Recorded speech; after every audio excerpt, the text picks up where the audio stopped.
please talk about your strategy in order to secure the election in 2016? I'm sorry, in 2024. And then how are you going to advance that in 2026? Yeah, it's a three-step program, right? Number one, we've got to have the right rules of the road in place before voting starts. Only American citizens can vote. That's a federal law. The states need to enforce it. We need to make sure we have voter ID in place. We need to make sure that states are cleaning up the voter rolls. That's another federal requirement that the states have to implement. And for the states that have mail-in balloting, we want basic protections in place, right? So, a witness requirement, a signature requirement, mailboxes, not drop boxes. And we want all those ballots in before Election Day. So those are the things that we're building out right now in every state. And we focused real hard last year on the battleground states, making sure that we were getting those rules of the road in place and working with governors, working with, boards of elections, working with secretaries of states, and going to court. We filed 150 plus lawsuits last year just on election integrity alone. So we're going to get those rules of the road in place nationwide. Number two, you have to be in the room, right? We need Republican poll workers, poll judges, observers, and lawyers. Anytime a vote is cast or counted, I want them in the room. And so we run out. Laura Trump, Pam Bondi, Kash Patel, Matt Whitaker, and I on the National Election Integrity Tour last year recruited 230,000 volunteers, 6,500 attorneys. And in every battleground state, we were in the room. And the third part, which is very important, is you got to talk about it. You have to let everybody know, because if we have 2%, 3%, 5% of Republicans who say, you know what, my vote's not going to count, it's going to get canceled by cheating, I'm not going to mess with it, and they stay home, that guarantees that we lose. So we need every Republican to have faith that the system is being worked and that we are going to be there to protect that vote. You made a lot of news by changing course and working with Scott Presler. And one of his key issues has been that swing state of Pennsylvania, which was, of course, the keystone to President Trump's victory. And that state has some remarkable news out in voter registration. You have been doing incredible work there. And I know that the RNC has a friendly partnership with Scott Presler. But I think is it the closest it's ever been ever to having party parity now? A deficit of millions from Democrat to Republican has been now totally zeroed out.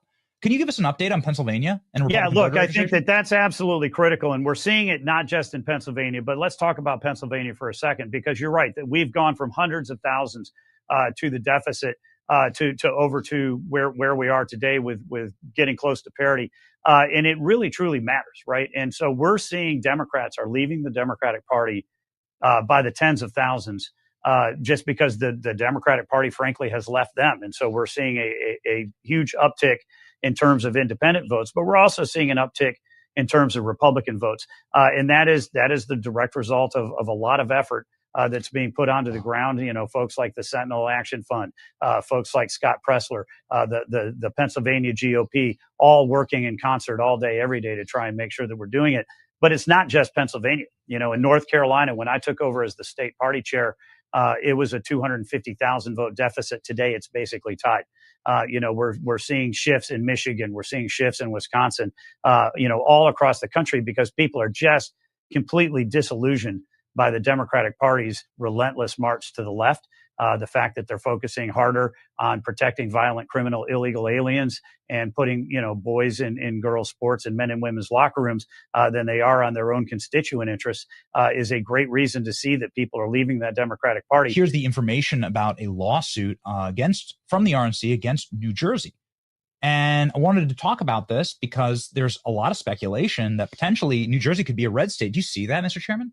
Look, I think we've got a great opportunity there. The people of New Jersey are ready for change, and Jack Ciattarelli is an absolutely great change agent. He lost by 3.5 points 4 years ago. President Trump brought it into low single digits in the election last cycle. And the people of New Jersey are very unhappy. They've got the highest taxes in the country. They're ranked 49th out of 50 in competitiveness right now. Their schools are failing. Their roads are crumbling. And they really, truly are not getting the bang for their buck that they need to as taxpayers in New Jersey, and they're ready for a change, and so, Jack, and I spent some time up in New Jersey with him just last week. He is ready to be that change agent. He's ready to bring some sanity, to Trenton, and make sure that they get that state turned around. you know, when you talk about the lawsuit, you know, we went to New Jersey and we said very simply, it is a federal law that you clean up your voter rolls every year. When is the last time you did it? And what are you doing this year to clean up your voter rolls? And we heard nothing. We sent them a follow-up letter, nothing. We sent them a third letter, nothing. We sent them a fourth letter, nothing. So that's why we've gone ahead and done two things. We filed a lawsuit basically saying they need to comply and they need to let us know what they're doing. But most importantly, they need to clean up their voter rolls. The second thing we did is we sent a letter to the Department of Justice and said, hey, they're violating federal law. You need to go ahead and open up an investigation and make sure that you bring the power of the federal government into New Jersey and make sure that they comply with that federal law and clean up the voter rolls.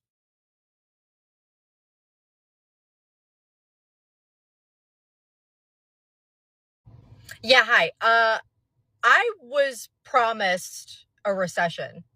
Yeah, I was promised by summer of 2025, which is this year, and it's summer, that the world would just be a disaster and we would all be broke and eggs would be $30 and gas would be unobtainable. And none of that shit is happening. Oh, it's because you guys don't know what the fuck you're talking about. Oh, right. Yep, you heard it here first. Actually, you heard this stuff back in April when tariffs and things were being implemented and that conversation was happening, and you guys were running around frantic, pulling out your stocks, screaming, recession! And now all of you dipshits are coming on TV like Bill Maher and saying, well, you know, I may have made a mistake. So let's do a recap. Donald Trump isn't connected to the Epstein files. Tariffs didn't destroy our economy. Iran and Israel didn't start a World War III. Gas is below $3 a gallon. I paid $4 for eggs the other day. The Dems approval rating is at 19% and can go lower. It can go lower. I'm going to go with everything is fucking wonderful for 500, Alex. Yep. Well said. Well said. Yeah. Okay, next up, we'll go to Puddin there about Gavin. Oh, well, butter my butt and call me a daggum biscuit. Spencer freaking Pratt. Y'all, Spencer has done crawled out of the reality TV vault and took off his daggum crystals and rolled up them sleeves and just drop kicked Gavin Newsom straight in the polyester pantsuit of corruption. Did anybody else have Spencer Pratt or their 2025 expose Gavin snake oil empire bingo card? Because I sure the hell didn't, but baby, I'm here for it all day long. Because this man right now, he is out there calling out the biggest scam California's ever seen since Gavin's hairline started receding from accountability. $100 million. Say that with me. $100 million was raised for the wildfire victims. And what did the victims get? Cue the crickets. They have not seen not a penny. They have even gotten a sandwich. They didn't even give them a roll of toilet paper. They had concerts. They had celebrities up on stage just boo-hooing their eyes out. They had politicians out here just patting themselves on the back like they did something. Meanwhile, all these families just sitting over in the Palisades, sitting in the ashes with absolutely nothing but broken promises and smoke in their eyes. And y'all, Spencer Pratt's the only one out there that has a freaking backbone to say it out loud. Looking at Gavin Newsom dead in his Botox soul and said, where's the money, boo-boo? And then he had the guts to even call out cow volunteers. Well, so let me translate that for the ones in the way back. That's Gavin's own office. Which somehow magically they got their little government hands on the second round of that $50 million. Oh, but you got Gavin out here acting like he don't know nothing about nothing. Gavin, honey child, boo-boo, you ain't just out of touch, baby. You out of time. Because if my memory serves me correct there, Gavin, you in Bass Lake, California burned like a barbecue gone wrong. Okay, then you took the donation money like it was church tithes. Then you gave it to nonprofits, which probably bought more office snacks than actual relief. Y'all play folks dirty. So here's the tea, sweetie. Spencer Pratt ain't your Hollywood puppet no more. because he's out here swinging harder than a drunk uncle at a family reunion. And I am backing him 1,000%. And if nobody else is going to say it, you sure hell know I will. Spencer Pratt, honey, you have been doing more for California than Gavin has ever done in his whole daggum term. Spencer, the rest of America is riding with you, buddy. Let's roast these fools like Sunday chicken. Woo! Amen. Amen. Black Donald Trump, yeah, that's my president. Donald Trump, the first black president. Ever seen a black patriot? Yeah, we exist. The Democrats use my color just to stay rich. Yep. I agree with that. Let me go to the Portland police with the Antifa idiots. All right, they're about to move.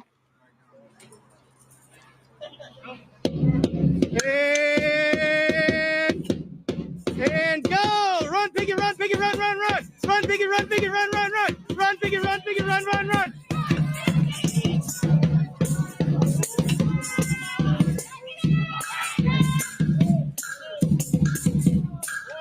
It's stupid of the cops to back off on them. Fuck you!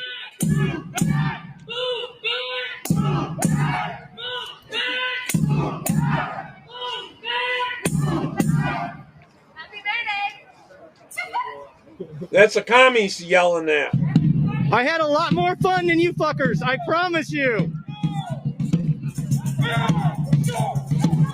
If they'd let them take them down. Wow, they run fast. Run, Piggy!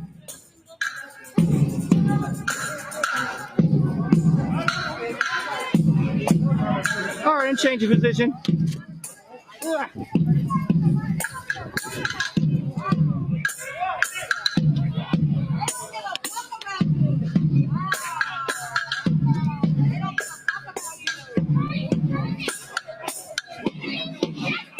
This is the goal of rules for radicals.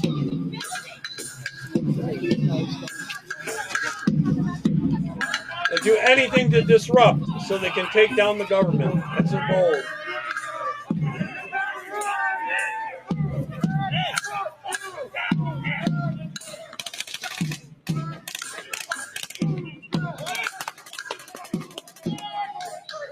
I just got hit in the leg with pepper balls. I'm wearing riot gear. Fuck you.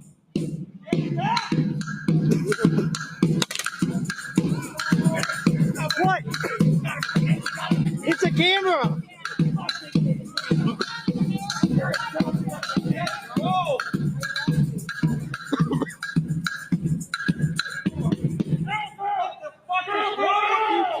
They just shot me with pepper balls.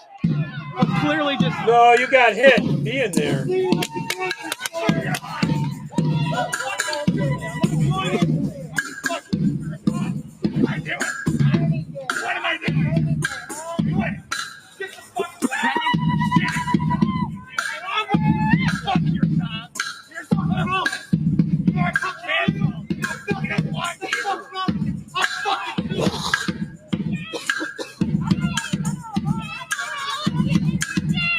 Why'd you shoot me with less lethal? You can clearly see it.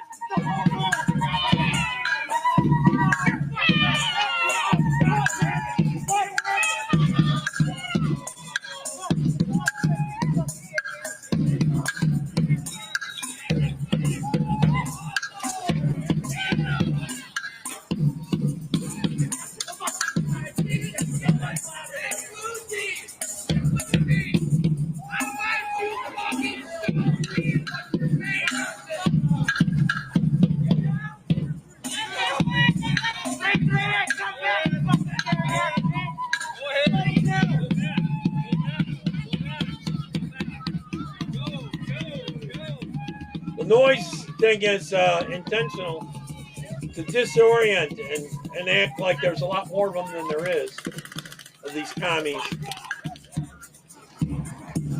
Stop shooting me with less lethal.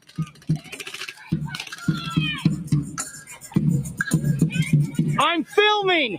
Stop shooting me with less lethal. I'm just filming.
If you scan the QR code on my press ID, it takes you to the corporate entity that I work for, officer.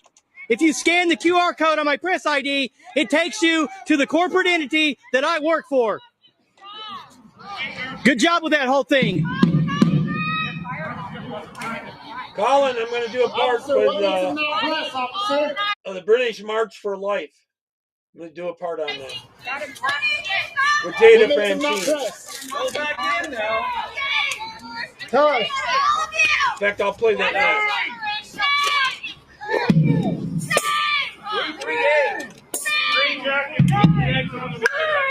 These are the commies in Portland. Go back in. Go.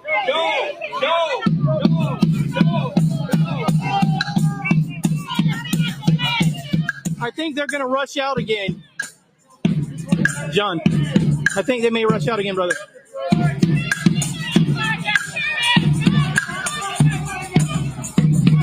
It's not really that huge of a number of commies there. Where do they get their money from? How do they support themselves? Don't they have jobs?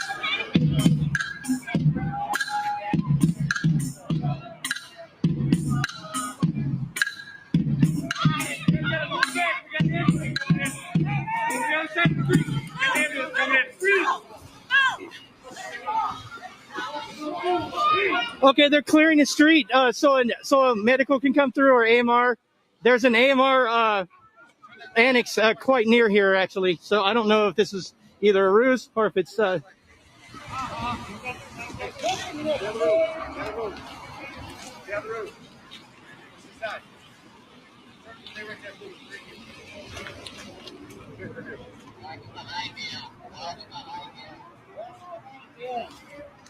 your radio down. Why were you shooting with less lethal? I'm just standing here with a camera, man.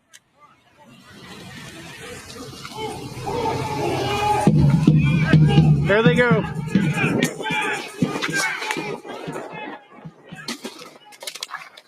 F around and find out. That's what happens.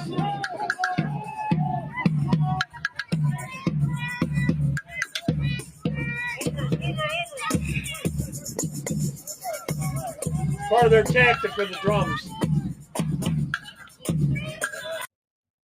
Part of their tactics. All right, this next one's about the March for Life. Jayda Fransen. T-2 minutes. Move it ahead a little. Good evening. There we go. We should be broadcasting live onto Purge TV.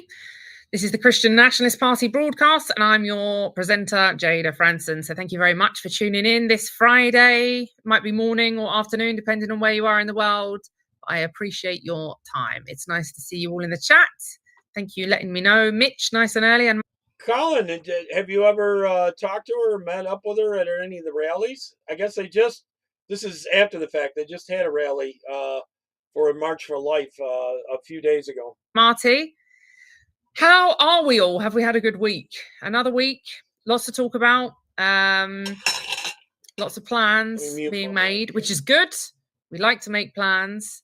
So let's say hello to some people in the chat before we get into things. Marty's in. Marty, bless you. Marty's already chipped in to our March for Life fundraiser. We're looking to print 10,000 pro-life leaflets to take to London. There's a delegation of our members that are going to be headed to London on the 6th of September. So we have plenty of time to get this done. So let's do it. This is probably one of the first. We had a meeting when we had our recent knighting ceremony for the Knights Templar, but this will be the first sort of day of activism that hopefully will include many of you. I know that lots of you are in the US, but those of you who are able to make it to London on the 6th of September, then please let me know. Feel free to get in contact. Use the contact form on the website. And let's, as many of us representing the Christian Nationalist Party as possible, stand with thousands of other pro-life activists and Christians who care about the unborn, and give a voice for the voiceless. Be a voice for the voiceless, because That's what this is all about. So yeah, Marty's chipped in. Thank you very much. Chipped in 20 quid for the leaflets. She's going to be talking about the replacement rate, and they're intentionally driving down the numbers of Christians being born and trying to get rid of them and replace them with illegals coming into the country. There's a link up there. We want to print 10,000, so we'll see. We'll see how we get on, but we should be able to do it. We should be able to do it. Who else have we got in? Mitch Cameron's in. Good day to you. Nice to see you. And Tom, nice to see you, Tom. Thank you very much for tuning in, and God bless you too. And Wes, greetings in Christ to you. Nice to see you. Who else is in? Motorbike Crusader, Ralph Rowley, good evening to you, and blessed weekend. I can't believe it's the weekend already. The days just fly by. Actually, I can't believe it's August. Scary. That is scary stuff. Who else is in? Charles, nice to see you, Charles. And Debs as well. Lovely to see you, Debs. Who else is in? Joseph Taylor, good to see you. And Scott's in as well. And Brian Siddick. All the gang. Thank you very much for sparing your time to listen to me rant. We're going to talk a bit. I want to show you a little bit, actually. I was thinking about this the other day. I want to show you a little bit about some of the pro-life activism that some of us have been involved in recent years.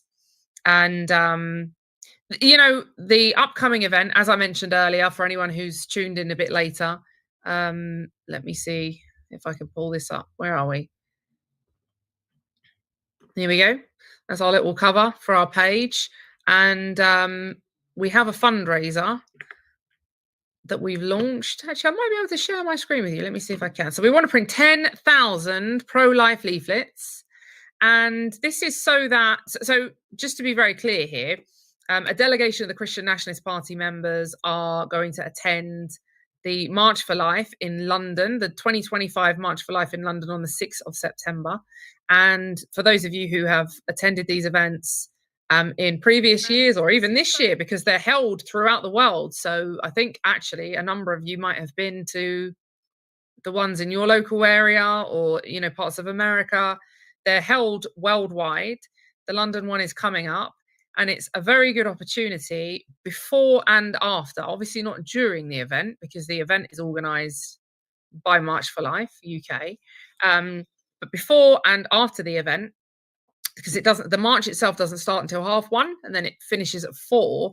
It gives us a good opportunity to get some leafleting done, and to let people know about the Christian Nationalist Party, and to, more importantly, pass on a pro-life message, but let them know that there are groups out there, there are actual political groups out there that will speak on this issue, because it is a contentious issue. I've never ever understood why it is such a contentious issue. I've never really, I don't really understand why it's such a shocking thing to say you shouldn't murder babies. It's such a sorry state of affairs that we've gotten to a point in the West where we are told we are wrong, we are evil, we are bigots for telling women you should not kill your unborn child. Every time I think about it, it just gets more and more ridiculous. Brian says, only be able to listen, not comment. No worries. We can see you're in there. Thank you for tuning in. And Paul's in as well. Nice to see you, Paul. Thank you very much for tuning in. So yeah, that's the plan. 6th of September. And like I said earlier, for those of you who have tuned in a little bit later, if you're able to make it to London on the 6th of September, then please do. And there'll be a delegation of Christian Nationalist Party members in London. We will be leafleting in London before this march, because the march is organised by March for Life. So we won't be leafleting throughout the event. We will be marching with them. We'll be joining them on their march. But before that, we'll be in London, different parts of London, giving out leaflets, and afterwards. It's a good opportunity for us to spread a pro-life message. And if I can, let me see if I can share my screen. Hold on. Is that the one? That is the one. Here you go. So here's our fundraiser that we've put up.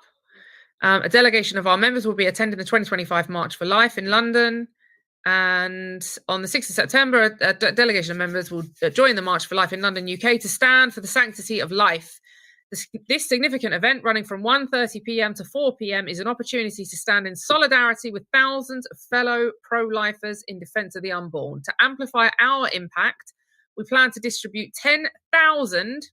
I know that sounds like a lot, but trust me, if you've done any leafleting with me, you'll know that we can get that done.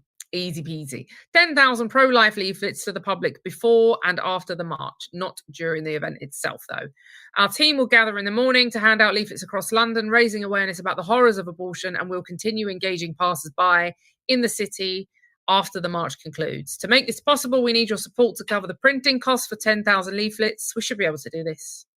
Your donation, no matter the size, will help us deliver this vital message to countless individuals. Please consider contributing. Every penny counts, and together we can make a powerful impact for the pro-life cause. Thank you for standing with us as a voice for the voiceless. So that link is in the chat, and if you're able to chip in, please do. You know, I've been a pro-life activist for many years, and I honestly can't think of a more important issue, because, you know, like, I saw something the other day and I really wanted to share it with you guys. I don't know if I've got it. I might even be able to send it. Basically, I'll explain to you. It was a tweet that someone had put out, and in the tweet there was this meme, and it had a waiting room, and it had a white woman with like a couple of kids. And then there was a Muslim woman, I think it was like maybe a housing list or something. And there was a Muslim woman with loads of kids. And it was basically the point that was being made in the meme is that white people are being outbred by the Islamic community, which is true. By the way, the birth rate in the United Kingdom is average now at 1.2, which is below replacement level, and that includes the non-Indigenous Brits. That includes the Muslims who are having 4, 5, 6 children, some Muslim men have got 4 wives. They're having 4 kids each. You're talking about one man with, you know, 16, 20 kids sometimes, right? Now, people would say, oh, well, they're draining our system. Yeah, the system's there to be drained. I mean, I think we should shut down the welfare state, but that's another argument. The point was, the guy that shared this meme, which I just thought was ridiculous, right? The guy that shared the meme said, we must have mass remigration now. We must have mass deportations now. And I looked at it, and to be honest, the account that shared it online is a relatively good account. Like, they normally post really good stuff. And I looked at it and I thought, people are actually completely blinkered to the truth. Like, they're missing the point. The point is, these people are outbreeding us. Now, yes, I don't want them here, right? I'd like to send them all home. That's a given. Everybody knows that. But that is not the point of the meme. The meme was showing we're not having kids and they are. And yet the guy that was retweeting it saw this as an immigration problem.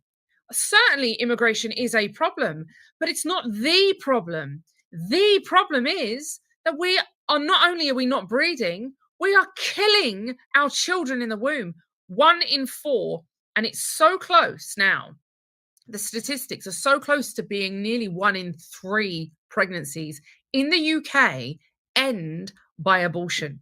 That is insane. And let me tell you who doesn't abort their children. Muslims. They don't abort their children. So it's like the kind of right wing can't see that the issue isn't just them. Yes, we want them gone. But instead of focusing on what Mohammed's doing, and this is where like the Zionist agenda kicks in, right? Because the Zionist agenda wants us all to just focus on Muslims. They're bad. Look at all the Muslims in the country. Look at them breeding like rats. This is what we say. We need to get rid of them. We need Sikhs, and this is what Tommy Robinson says, we need Sikhs and Hindus to move here and not Muslims. No, we don't need anyone to move here. Let me tell you what we need to do. We need to get back to Christian values. We need Christian nationalism. We need to start having big families and pushing up the birth rate of white indigenous Brits. Because even if they all left the country tomorrow, if we repatriated all of them tomorrow, we still don't have the children. We're not having the children. So I saw it and I thought, how is it that an account that is so politically astute normally is missing the point? We are killing. And so, people say about immigration is like the hottest topic. Why isn't abortion the hottest topic? If we hadn't aborted, they say it's 11 million, it's not, it's 15 million. 15 million babies in the UK since the passing of the Abortion Act, not even 60 years ago yet, nearly 60 years ago. Then, and that figure correlates almost exactly with the amount of immigrants that are in the country. We wouldn't need anyone else. And I know people say, oh, well, we don't need anyone now. I agree we don't need it. We don't want anyone in the country, but the government will fill that void. The government will fill the void. They don't care if they are sub-Saharans. They don't care if they are Arabs, Muslim Arabs. They don't care. As long as they can get these people in the country, give them free money, that money then gets taken and put back into the system. They're propping up the economy on this, paper scaffolding, which is going to come crumbling down at some point. But because they've been at it for so long now, they can't really stop. That's why all these people that are like, oh, we need mass re-immigration. Yeah, that's a great fairy tale. I would love that. Let's write a letter to Santa Claus and ask for it. Let me know how you think you're going to do it. Let me know how you think you're going to convince the Labour Party or the Tory Party or even Reform to mass repatriate 20 million immigrants that are in the country with massive families who are all pulling in benefits and then putting those benefits back into the economy, keeping it propped up on paper scaffolding. Let me know how you think you're going to do that. Or you could be sensible, like we are, and say, we know that this isn't going to be resolved at the ballot box. We know that this isn't going to be resolved by some fairy tale. Send them all back, send them all back, send them all. They have to go back. What we need to do is tell. The problem with that, it hurts your GDP, the gross national product, when they're just giving away free money. It's very inflationary. That's what they're doing. They're killing their own country. It's making it housing and everything costs a lot more. They're pricing it out, and then the government takes over. They're more than glad to make you more dependent on the government. That's what they're doing. People, the buck stops with you. And this applies whether you're in the US, in the UK, in Europe. It stops with us. And I know that people are probably watching this thinking you're a massive hypocrite because I don't have any kids. There is a massive, massive problem in the UK. And I've never been a feminist, obviously. I despise feminism. But I was speaking to a guy the other day who's a similar age to me. And he said, and I was explaining to him that inadvertently, subconsciously even, unintentionally, he is a victim of feminism. Because he said he never met a woman that was suitable to marry and have children with because the nation has been stripped of our Christian values. So this man is now a born-again Christian, but throughout his earlier years, when he wasn't necessarily walking with the Lord, he didn't know anyone that was suitable. He knew that there were people that he'd met that weren't suitable, but he didn't know where to find someone suitable. And hello, church, obviously. But, if you don't come through that upbringing, it's very difficult. And people are going through life not meeting someone suitable and getting on the treadmill, the rat race. Women are working. It's just, it's all part, again, it all goes back to the Zionist agenda, and it's demonic. And there are many, many different factors that have caused our population to decline as much as it has. But, the pushing of the LGBTQPZ plus agenda, abortion, massive factor, mass immigration. What's mass immigration caused by? All of the proxy wars and meddling in different parts of the world.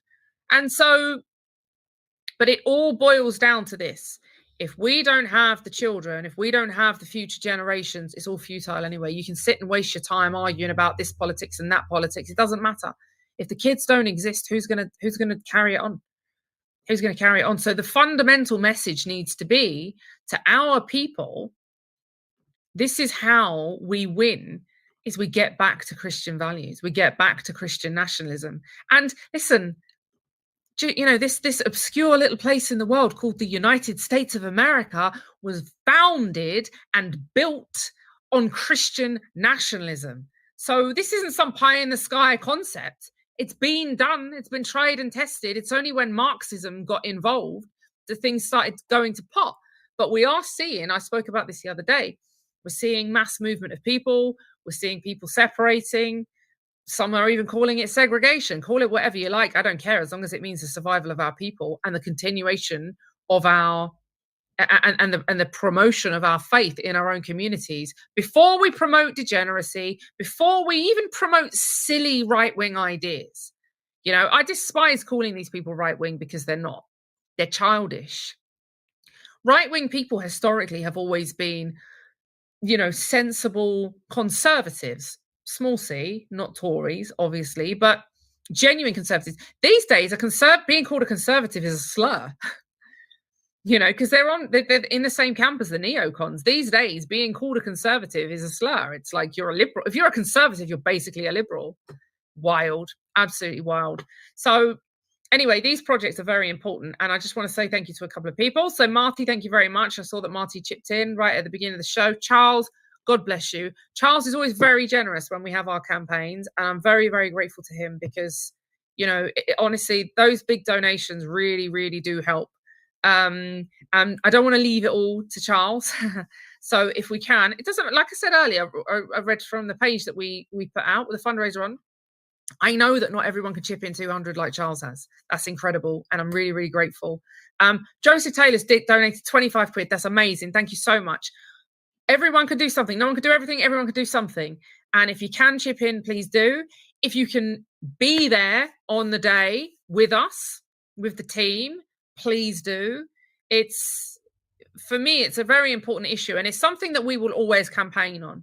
So it's something, because until people get it into their heads that actually this is a numbers game, this isn't just about pointing the finger and the Zionist thing of just as long as they focus on Muhammad and what Muhammad's doing, then they won't look inwards.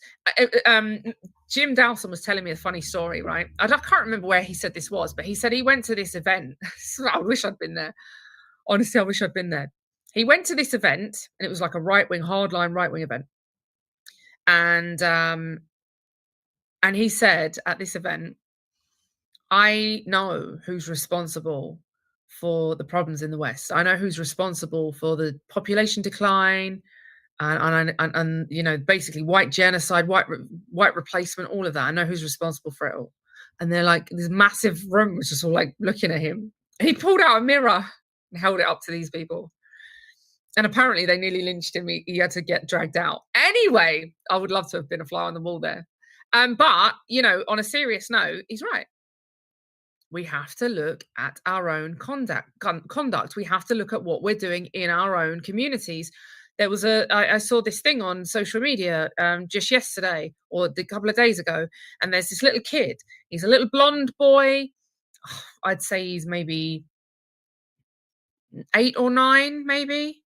And he's converted to Islam. And I think his family have converted to Islam. And a lot of the right-wing accounts on social media have been sharing his video and saying, you know, if your son converts to Islam, then you failed as a parent. Well, I would suggest that it's highly probable that his parents converted first and he has followed suit.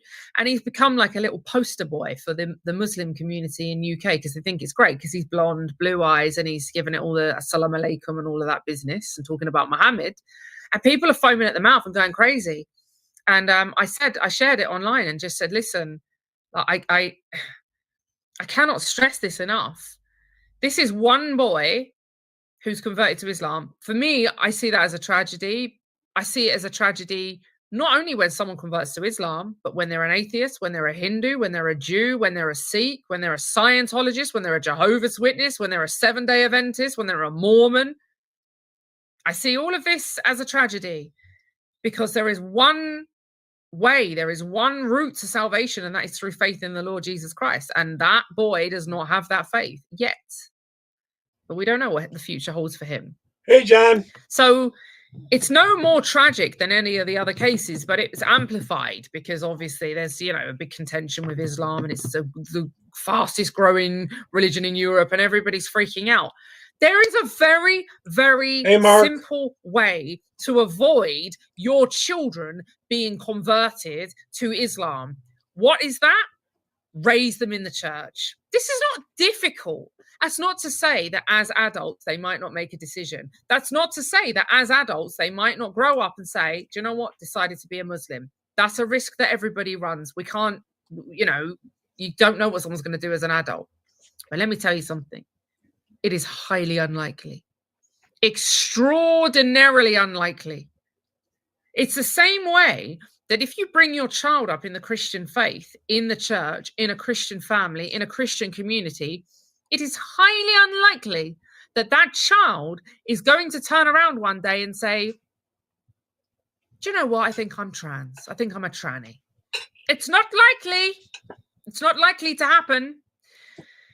And you know, statistically, I read something recently, and statistically, households are far more likely to be saved, born again Christians, when the father, who is the head of the house, and listen, women watching this that have thought they tuned into some feminist show, I'm going to upset you now. Men are the head of the house, women are under the man, children are under the woman. And Christ is above that, as above the man. That's the hierarchy of the Christian family. Men are the head of the house. And statistically, when a man comes to redeeming faith in the Lord Jesus Christ, his household are far more likely to follow than a non-believing man. So say there's a believing wife, but a non-believing husband, the kids are far less likely to come up and be born again believers.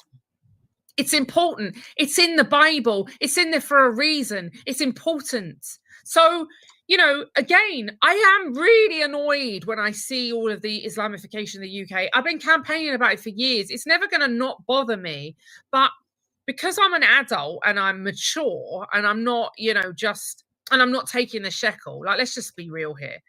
I'm not taking the shekel. That's the main reason why I will say we have to stop focusing on what everyone else is doing and look inwards. Yes, it is right and proper for us to be concerned about Islam. And yes, we absolutely should warn our children, stay away from that ideology.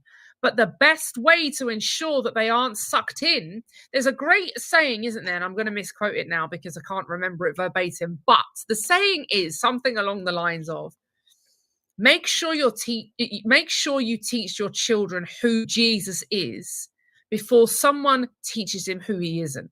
Okay.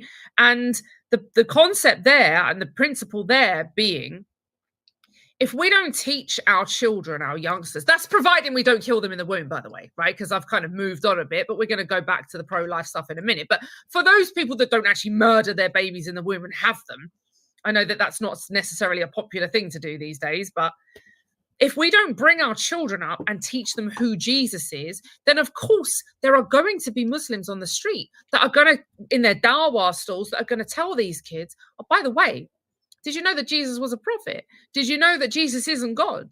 But we love Jesus. This is what they say. This is what Muslims say. Oh, but we love Jesus, but we don't believe he's God. We love Jesus because he's a prophet.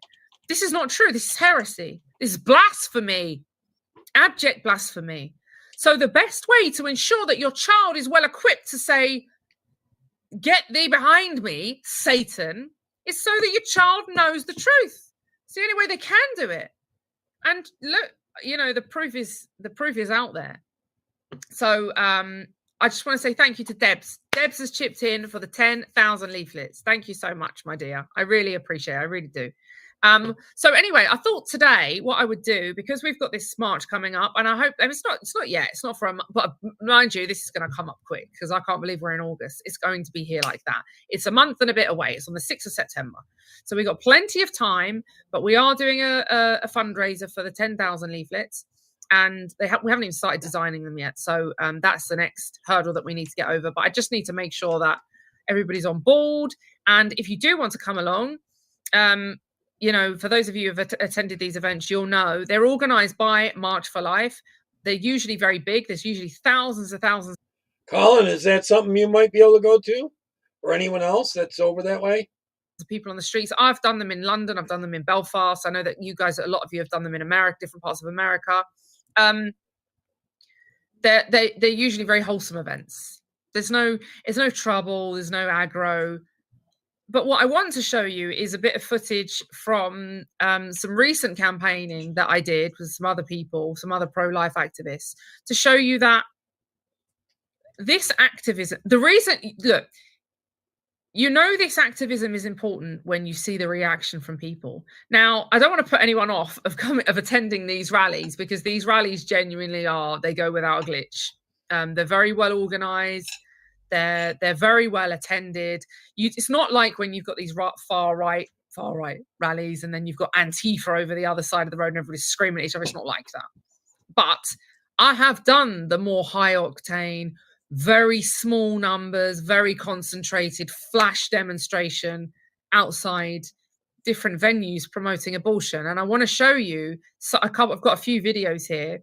I don't think I've ever shown any of you guys these videos because they're from a few years ago, but just up the road at the Mac, in a theatre in Belfast, they were playing, they had a show on, right? A play. And it was basically showing different scenes throughout a woman's life after her abortion, like basically glorifying abortion. It's disgusting. And this was in the lead up to Westminster, the UK government unilaterally deciding that Northern Ireland, which used to be the safest place in Europe for an unborn child because abortion was illegal here, they unilaterally decided, not only are we going to give you abortion laws, but we're going to give you the harshest abortion laws in the whole of Europe, and you get no say. In the Republic of Ireland, they actually held a referendum as to whether they should have abortion, and people voted yes, which is insane, because the Republic of Ireland used to be a devout Catholic country, but it's now run and hijacked by Marxists. But in Northern Ireland, no one was even given a say. So I want to show you a bit of footage here. Marxists want to end the family unit. They do not want the family because it goes against their Marxism of the government controlling and taking everything. I don't even want to listen to this because it's my voice and I hate listening to my own voice. But it's just the reason I'm going to show you these few videos is so that you can see when it's smaller, more concentrated activism, look at the way people behave. Look at the men and women. Look at the way these people behave. It is truly sickening. Those on the left. Here we go. I think the issue is who should be murdered, isn't it? Who should be murdered? You're a disgrace. You are a disgrace. Why? Who should be murdered? Nobody should be murdered. I am not saying that I said the issue is who should be murdered. Who should be murdered? Who should be murdered? Nobody should be murdered. Terrible. Do you want to do something about it? Do you want to do something? Are you actually offering to fight? No, Are you threatening? I'm not offering to fight you. I'm not offering to fight you. You need to calm down. You need to calm down. Go do something. What are you talking about? I'm thinking You're not even Northern Irish. if you are pregnant, you see through that It's not a pregnancy, baby, there are it's a fetus options. and it's choice. It's a baby. Do you know And what it's none of your means? business. Do you know what fetus means? And that Don't you dare point and say that. That's a child. Get your hand out of my face. Oh, that's nowhere sir. near you. Not even touching you. She came to me and said, do I want to do something? You have to start already. You just came to me and said I shouldn't be in Northern Ireland. I'm sorry if you're eating, sir. Because I know what you're like. You're racist. Well, listen, if I shouldn't be in Northern Ireland, that makes you the bigot, right? Why am I a bigot? Because you're telling me that I shouldn't be in this country. This is about saving lives. you do not bring children out in rain like this because what you We're do trying to not save know. children. Don't use our laughter or You'd anybody. rather kill them. You'd rather kill them. You're being recorded. Let's I see it. Of course you're being And it's illegal to recorded. report me, and if you put it, I will sue you, and I have the money to sue you. You just came to me. Why don't you keep walking? to you. You just came. I can't reason with lunacy. Do you know what? The bottom line is abortion is murder, and if you guys want to stick up for aborting babies and murdering babies, then you can do that. Sorry about the We want to buffering, stand in the street and Colin. stick up for the unborn. We will do that.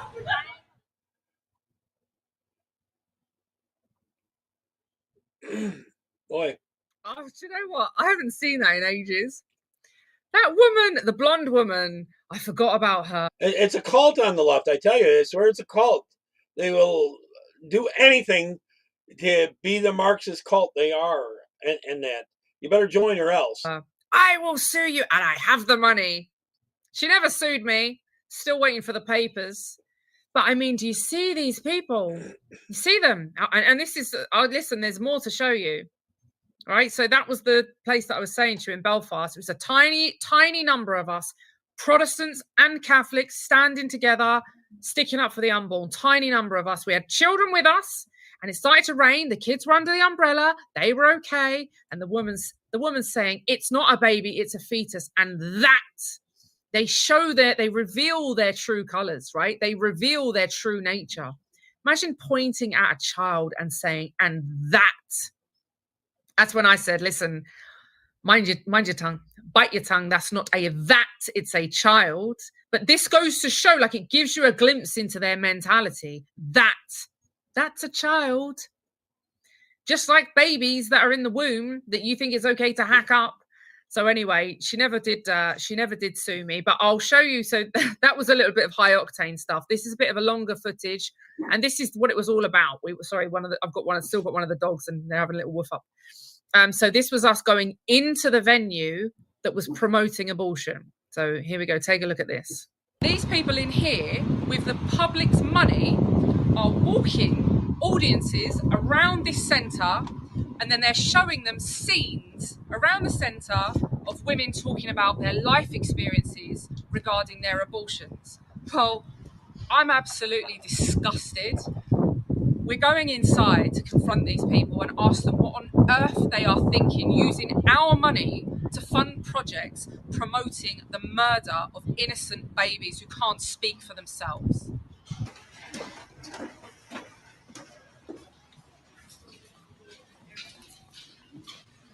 Hi. So, just came to have a look around. I understand you have a show on this week. Yeah. Promoting abortion. No, it's not promoting abortion. She's not promoting abortion? It's not saying now for the North? What does that mean? Sorry, you're not commenting? I just want to see what a publicly funded building looks like that wants to promote abortion. Like where our money's going for you guys to peddle a narrative to do this. Because this is the reality of this show. That's not the reality. That's like an emotional manipulation on a very complex issue. I think that child feels a lot worse than emotional manipulation. Do you not think? That is emotional manipulation because it's a really complex issue and a very difficult question. What's complex about it? This is a human There's being. a whole different situation with someone. What about rape? What about everything else? What about do you know what percentage of abortions are as a result of rape? Do you know 98% of them are for convenience? And regardless, it's more like 99%. Are you saying that a child should be punished as a result of rape? This is not even a punishment. This is horrific. This is barbaric. Yeah, it's a horrific image to see. But that's the reality. In fact, you know what? That's not even necessarily the reality on most occasions, because on most occasions, the limbs are missing. The skull is crushed. These are human beings. And this is a publicly funded building. And you guys are walking people around this building, glorifying abortion, literally celebrating the murder of babies. You want this for the North? Now for the North? Why? Why now for the North? Why should this be happening anywhere? And where's the balance? And where's the celebration of life in this place that we're paying for? Look, the poster is on the wall here, right? Now for the North. My body, my choice. What about this body? What about the other body involved? See this? See this here?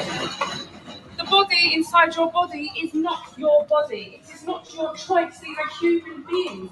Why are you glorifying this? People have been walking around and told human stories, true stories that women and men who are in terrible situations have had to go through. Yeah. And do you know who can't tell those stories? That baby. These babies on these pictures, I don't know why you're smiling, with the greatest respect, and I haven't come here to call anyone out, but I do not know how you are smiling. Look at that and then smile. You make a lot of money on it. It's sort of like the drug companies. They make a ton of money on this. It's a woman's right. A woman's right. You obey the male. They want to get rid of white Christians. Trying to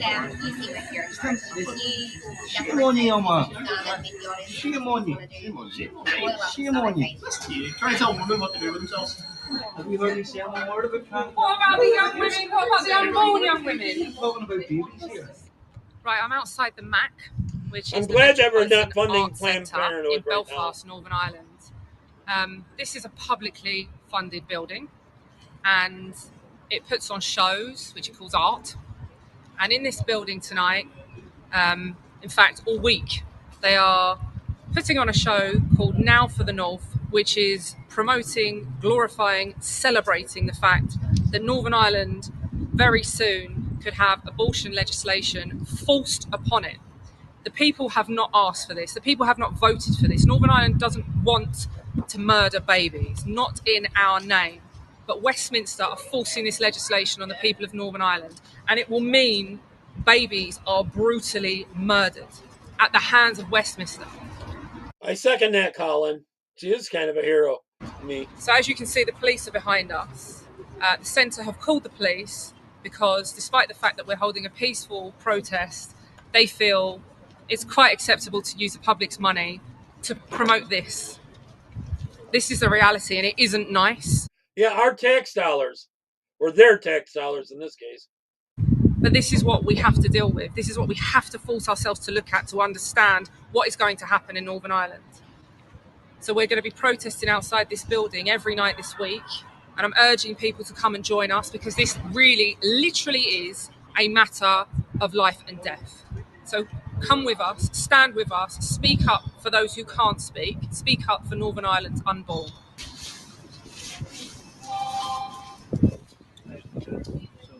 Sorry, stop you there. You're probably going in there tonight, okay? Sorry, bye? They've asked you because they don't give permission to enter. I would have asked them what shows they've got on other than... Okay, well, they're not giving you permission to enter the building, okay? You're asked several times to leave. So well, no, actually, I offered to leave. I said that we'd stand outside. So, but this is a public building, right? Yes, but your permission to be here has been withdrawn, so the staff are comfortable with you being here and they've asked you to leave and they don't want you back in, which is within their right to do so. And is that because I asked them why they're putting on a pro-abortion show? Listen, in regards to the staff, they've said the show that they're putting on is obviously what they want to put on, and it's up to them. They want to shut up any opposition. Any. Of course, but it's publicly funded. So they understand that you're here, obviously, to protest and stuff. However, they have requested you to come back into the building. It's your right to protest outside, absolutely, but just not inside, okay? I dare say this is a peaceful protest. Why don't you all fuck off? People are in there trying to watch the theatre and you're standing. There's no need for that, mate. There's no need for that kind of language, sir. My body, my choice. Your body, your choice. What about that body? Next. I'm not too sure.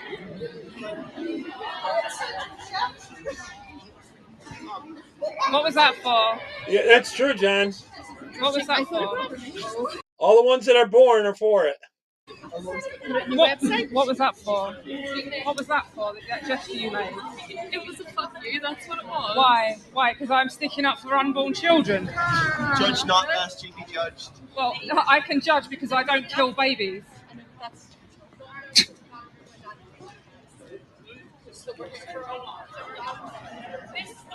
Don't quote the Bible at me when you endorse abortion. Put it beside you, please.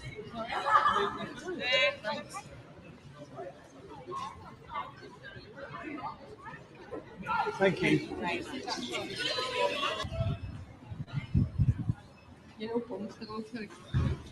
No, we're standing up for unborn children, not celebrating their murder. Lovely language from a lady. You're not going to arrest me. Sorry. It looked like I've been arrested, sir. I think you're closer to arrest than I am, in fairness. Not what I expected. That's what they're promoting. Gross. Yes, killing children is gross.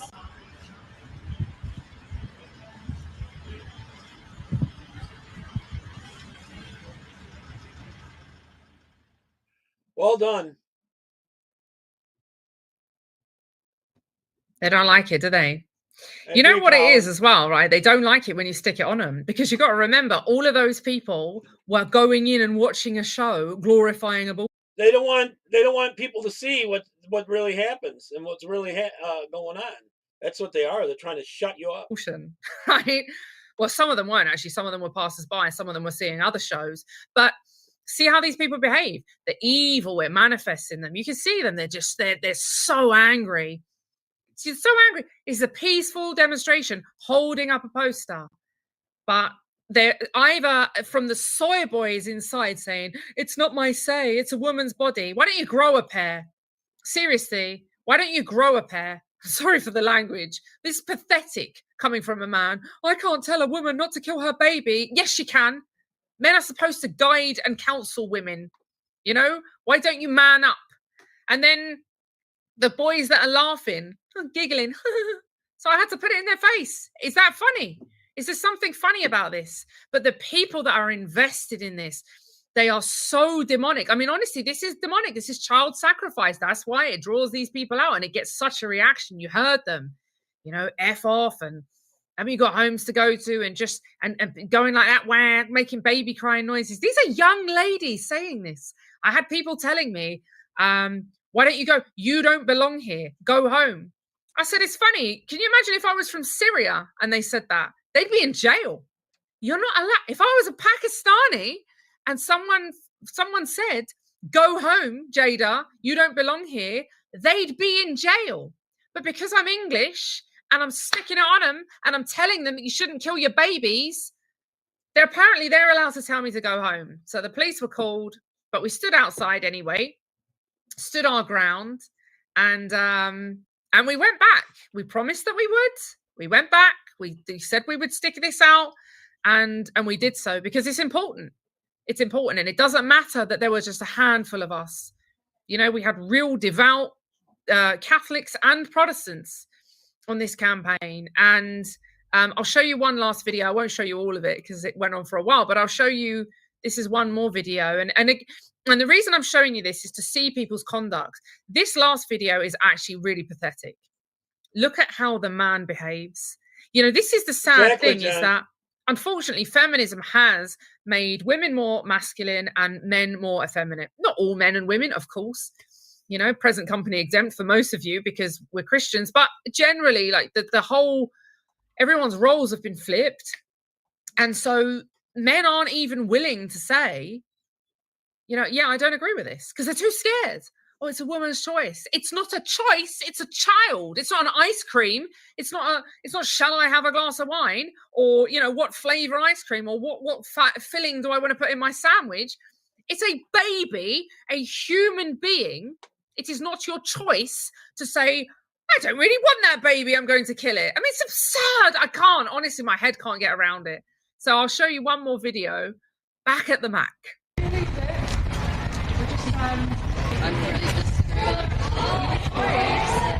What? You disagree with pro-life, or you pro-abortion? You pro-abortion? What has happened to our youth? This is the education system. See all these lovely youngsters that are out and they're having dinner and they're having drinks together and they all look so happy, and they walk through the streets and just quite happily confirm that they're pro-abortion. And how have we got to this? Our youth, it's the education system. They're attacking our youth, and we need to educate our kids that this is not normal. This is Westminster forcing this upon Northern Ireland. It is. Yeah, the sterilization of them, Mark, I don't know. Maybe. They definitely, if they don't want to have the kids, you know, other people, there's a lot of people looking to adopt, and that might solve a lot of the shortage in adoption, you know, issues. There is saying no. That's why thousands of people are taken to the streets. I would hope the ones that you're talking about that might want to be they might sterilize it. Maybe later in life might want to have kids, you know, because there's a lot of couples now that are having kids later in life, that and husbands and wives, they get together. They don't marry as young as they used to years ago. You know, I'm not talking 12, 13. I'm I'm talking like early 20s. Mr. Hands off. Instead of 30s. Yeah. Hi everyone, we're back outside the MAC this evening, as we said we would be. There's a show being put on here at this publicly funded building, which is glorifying abortion and the fact, they're celebrating the fact that abortion legislation is being brought to Northern Ireland, despite the fact that we don't want it here. We don't want to be murdering babies in Northern Ireland. So we're here once again. We'll be here all week whilst this show. For those that are over in England, I thought that was, very Catholic and would have been very much against abortion over there. It's surprising to me that so many, but then again, they're teaching that stuff in school. Is being laid on, and there's placards, we've got activists behind, there are people giving out leaflets up there, we've been talking to the public, we've had quite good reception, and we've had people that actually just don't care. But one of the most commonly asked questions that I've had over the last 2 nights is, well, what about when people are raped, and what about when people can't cope? And I have said, well, for a start, 98% of abortions are for convenience. And secondly, like this says here, there already is a choice, and that's adoption. There are people crying out who can't conceive that want to adopt children, and that surely has to be the better alternative than taking the life of an innocent human being. I was also speaking to some gentlemen earlier on today and a couple of guys last night, and there was a story that I was told earlier that really touched me, and it was about a chap who didn't get a say, and that's why I wanted to show you guys this, because this really is the bones of the matter, is that there are 3 people involved here, a man, a woman and a child, and only one out of those 3 people get to make that choice. And how is that right? I mean, aside from the fact that it's just a basic, surely the most basic right is life, but how is it right that 2 out of the 3 people involved in this scenario don't get a choice? For me, it goes without saying, and thankfully, I am finding more and more like-minded people out on the streets of Belfast. So we're going to continue with this. The weather's not too bad. It's a bit drizzly, but, it's British weather, so we're ploughing on. And if you want to come and join us, you're very welcome to do so. Come and speak out for the unborn. Hi, ladies. Do you want to take a leaflet? No, thank you. No? Do you know what it's about? Yes. Are you pro-abortion? Yes. Wow. Some of these things, because the legislation's been brought over here, yeah. And I'm just giving these out. Just tell the facts about abortion, no? John, I hope he turned out great. Your nephew was adopted. I hope he's turning out great. He just wrong. There is people on the left that would like to end humanity. They'd like to get rid of all of us. They believe that the world would be better without humans. Sorry? It's pollution against the environment. Everything that has succumbed to May I take one? Yeah, thank you very much. Bullshit. What's Sorry,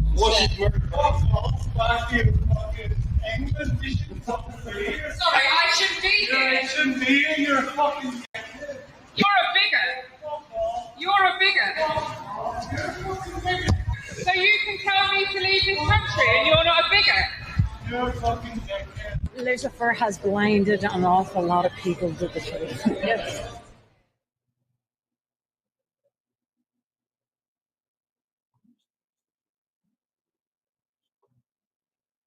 That lady hit the nail on the head at the end. Lucifer has blinded an awful lot of people with the truth. See the pathetic guy that took the leaflet, and then his friend took it out of his hand and said he doesn't want that. Listen, I know that most of you in the chat are men. I know we've got some of our ladies in, but most of you that are watching are men. Would you allow a friend of yours to do that? How emasculating. I mean, they must be homosexuals. There's no other explanation for that. How emasculating is that? He says, yeah, I'll take one. And then his friend takes it.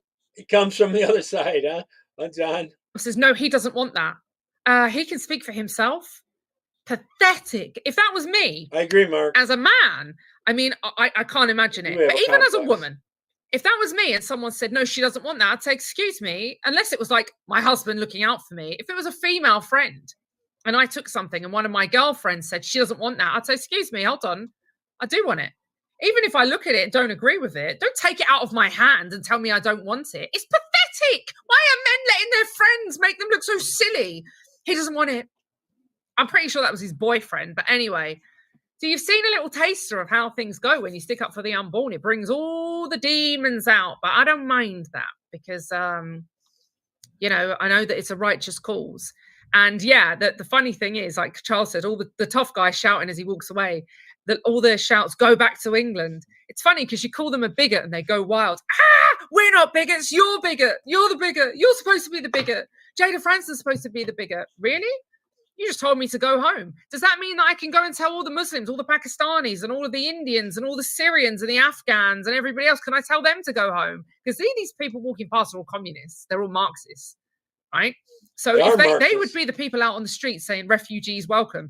If I was to say that refugees aren't welcome, they would have a hissy fit. But they're allowed to tell someone who is British and is in Britain to go home.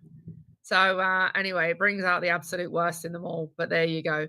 And yeah, Marty said swearing is all they can do. It is. It's just kind of sad. But you know, it's a worthy cause, and it gets people thinking. And like the silly woman who was drunk saying, if you film me, then I will sue you. You know, I hope she went home and considered how daft she looked, pointing at a child and foaming at the mouth like some kind of demonic, you know, rabid dog. Is ridiculous.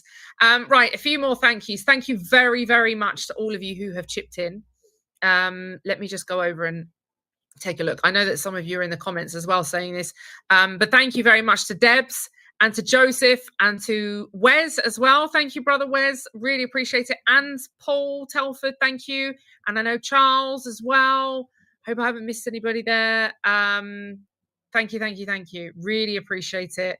Let's get this done. It's 10,000 leaflets. It's more than doable. We've got a month and a bit before we need to get before we need to take these into London. And also, like I said earlier on, if you're interested in coming along, then get in contact, because the more the merrier. The more of us that stand up for the unborn, the better. So thank you very much for tuning in this evening, ladies and gents. I'm going to play you out with a nice bit of music from a Christian group who sings psalms. I firmly believe in singing psalms. I got to say, I'm not a fan of all the Hillview modern Christian music. I like traditional. I mean, I come from a Catholic background. I'm reformed now, but I come from a Catholic background. So I grew up singing hymns, and I know Jim Dawson absolutely cannot abide the modern kind of evangelical, calls it evangelifish music. He says because it's all modern and he doesn't like it. And I gotta be honest, I don't like much of it. I don't think we need it, right? We've got the hymns, we've got the psalms. What else do we need? So I'll play you out now. What's everyone's opinion on that? I kind of like God both. Willing, I will be back with you all next week on Tuesday on the 10th report. So thank you very much for tuning in. Please do try and join me next week. And I hope everyone has a lovely weekend. And for those of you who can support the campaign, I'm really grateful. Thank you in advance. God bless you all. Have a lovely evening. Deus Volt. I know that my Redeemer lives. Glory, hallelujah. She does take small breaks, John, not big ones. Hallelujah. What comfort this sweet sentence gives. Glory, hallelujah. Shout on, pray on, we're gaining ground. Glory, hallelujah. The dead's alive and the lost is found. Glory, hallelujah. He lives to crush the things of hell. Glory, hallelujah.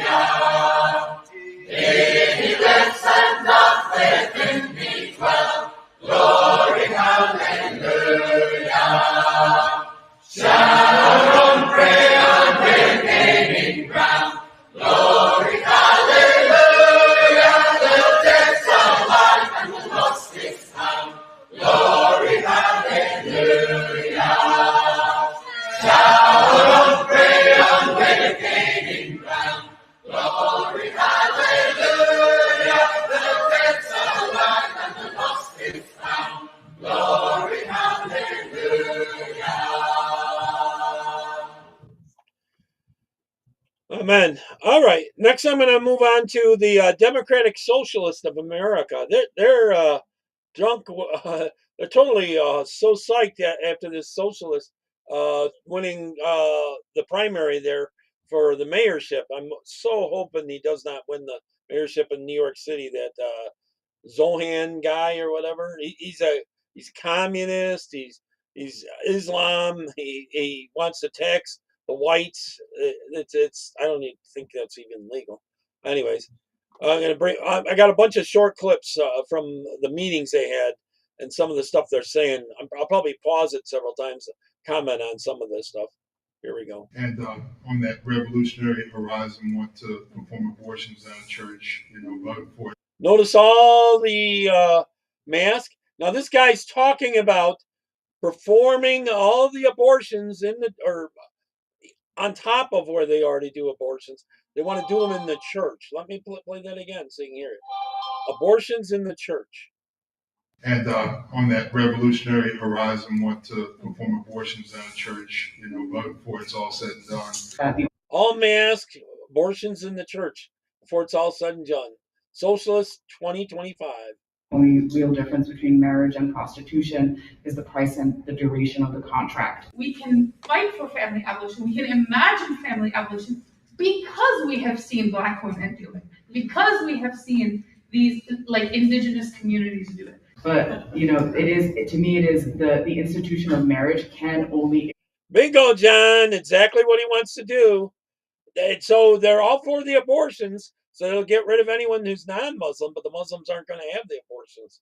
That will make New York City a Muslim city, and they'll think they'll live off the government tit, for a better word that I can think of. So they'll suck off the government taxpayers, and we'll be funding it. Exist alongside the criminalization of sex workers. Children whose parents are unable to provide either housing, food, or safety are treated as if they have committed a crime. So kids themselves are treated as if they have committed a crime. Like they really care about kids. They're not born into a family that can support them. In addition to abolition of family policing, you argue for abolition of the family in general, and say that the institution of the family acts as part of the carceral system in the way that it reinforces children as property. I think the left is constantly surprised at how few people are, ready for revolt. Good comment, Marianne. Despite, the extremely dire conditions that we are in that keep becoming more and more dire every day. The masks and nose rings are usually a giveaway. Women and children are the most harmed by capitalism, but also women and children are the architects of their fate. And they see capitalism as private property, and even though it owns anything, they want the government to own everything, and they control it. So when we talk about family abolition, that's what we're talking about. We're talking about the abolition of that economic unit. For me, that liberatory horizon is to get rid of the family. That's an economic unit. They want to get rid of it. They don't want private property. They want the government to own the kids, not for you to own the kids. Say it is a horizon in which kinship and so they can bring them up in the good Marxist way and never understand real history, because the ones that control it will rewrite the history. Care are in which all of our material needs are taken care of by the collective. By the collective, huh? What are we, drones? Sex work, the criminalization of sex work is like the dark underbelly of the sanctified, reified, and legally enforced institution of exchanging your bodily autonomy and your sexuality for economic security. I don't think one can exist without the other. Unbelievable. More to come here. Really important contributions, and think about what we think about when we say abolition, right? We are in an extremely reactionary moment. We are in a fascist moment. We are in a moment where I think the left is constantly surprised at how few people are, ready for revolt, despite, the extremely dire conditions that we are in that keep becoming more and more dire every day. And I think this question of I don't think they're wearing the mask, like someone said there. to hide their identity in this case. I think they're doing it because they really buy into this whole germ fear. The way that I think about abolition is as a liberatory horizon. And for a great discussion of this, I actually recommend my co-author, Michelle O'Brien's, Emmy O'Brien's book, Family Abolition, has a great discussion of how to think about abolition. Why call it family abolition? Tim, they're wearing them because they're Marxist. They buy into the government controlling all this. If they dictate to wear, they want to dictate us to wear masks now. These Marxists, they are Marxists, commies, and they want to take over the country. And when that, that phrase like sends people running, and they're like, "Well, these are the ones that want to control the country. Actually, they want to control the world.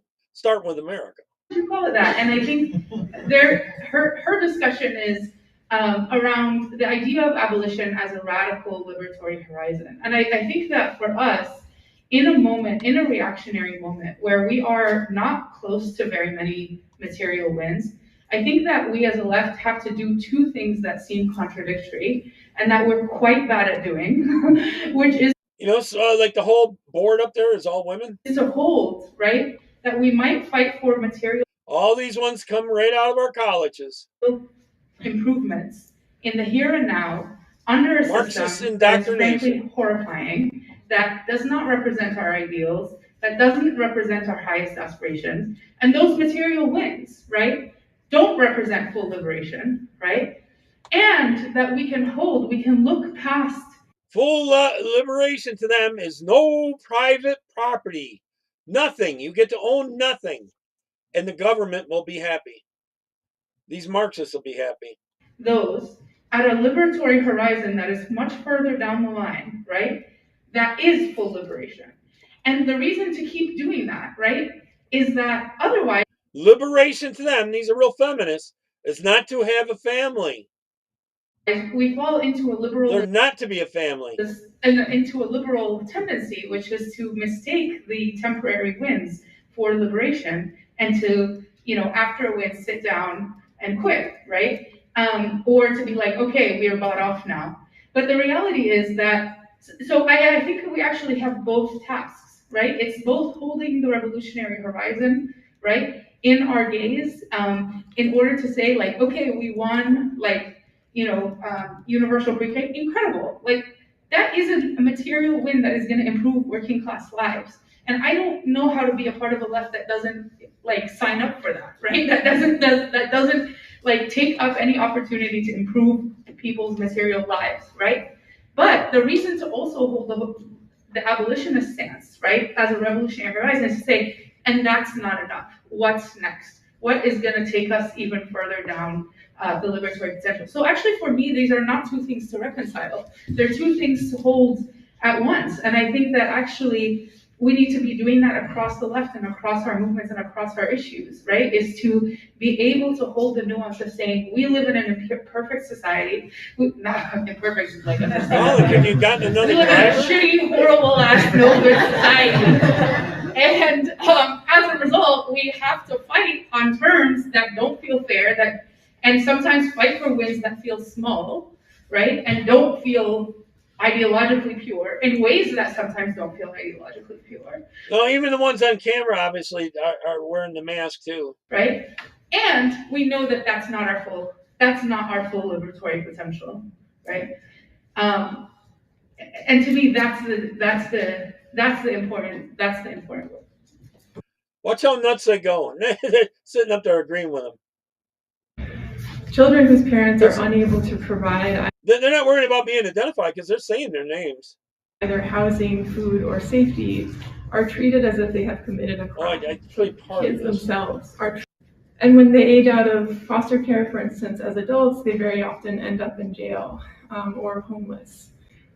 So in each of these institutions, children are legally the property of their guardians. And because children don't... Has everyone seen what's going on in California? They're trying to make it so that people can just fill out a paper and end up taking your kid, basically.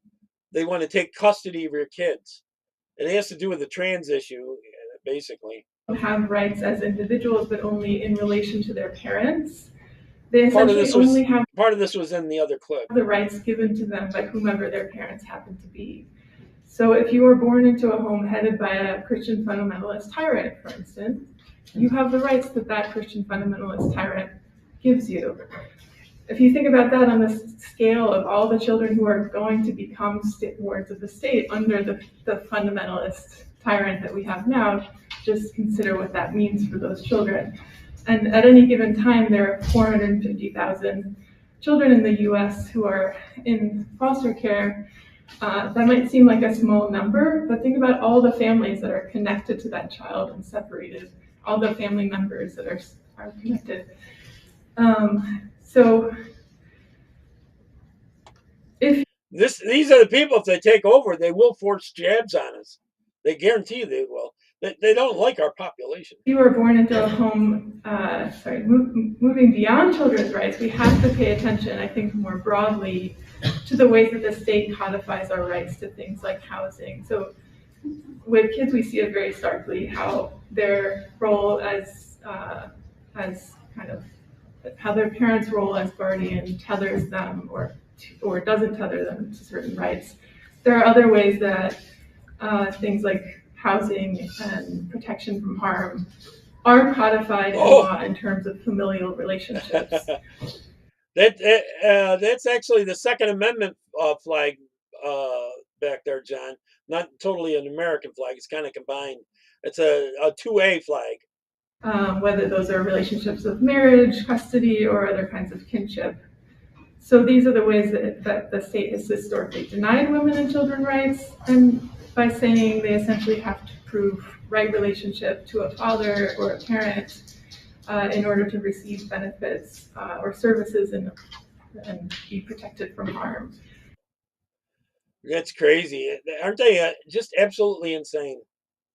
So I'm also a sociologist. I'm a scholar of gender and the family and sexuality. And all right, they're going to push this transgender stuff on us, and the several genders. Watch this. We know from the sociological literature that effectively, so even when there isn't an interaction, a direct interaction with the carceral. Now you got to remember, since the mayor getting elected, their numbers are growing and they're raising a lot of money now. System.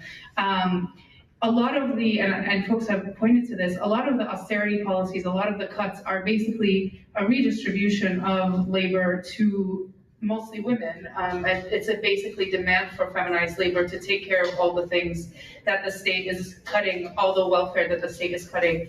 And so even this lady's as nutty as they come. A mainstream sociologist, Jess Calarco, who is at UCLA, is, I wouldn't say she's a leftist, but she, she says, well, other countries have welfare states and the U.S. has women, right? And she like has a viral meme, and really we can see just in extremely quantifiable ways the ways that even this big horrible bill that just passed. Some of the kids, Marianne, are still wearing the mask. I'd tell them to take the mask off. Will have direct effect on women's labor. So women are also this sort of permanent precariat that are being asked to do all of the work that the state is refusing to do while maintaining, employment. The first part, Tim, I did on abortion mainly. There's going to be a rally in England, March for Life thing, and we're talking about that and past ones. And the second part here, I'm talking about the socialist things here in 2025. They're trying to take over, etc. And so we see the harm that these policies have. And so to kind of return to some of the opening question of how do we frame this, and I think that we really need to take back. I'm ambivalent about whether we use the F word or not, right? But I think for me, it's about focusing on policies, right? And being really clear about what material benefits we are going to give people. We are also in a moment, exactly, right? Tim. And we keep harping on this in the left, right? Is that left policies keep winning where the right is gaining points in terms of politicians. There is massive distrust of both parties, but the Republican Party is offering a narrative, right, of everything that has gone wrong, a narrative that is seductive to some people, repulsive to most, but we don't have enough power to fight it, right? We on the left, right, need to offer a narrative as well, but we also need to focus on what wins, and that tends to be policies, right? Like, people can trust a referendum and a proposal more than they can trust a politician in this extremely rightfully anti-politician moment. Yeah, you're right, Marianne, about the mask thing. So the organized left, you'd think the kids wouldn't want to wear them, has a reputation for being a bunch of white guys.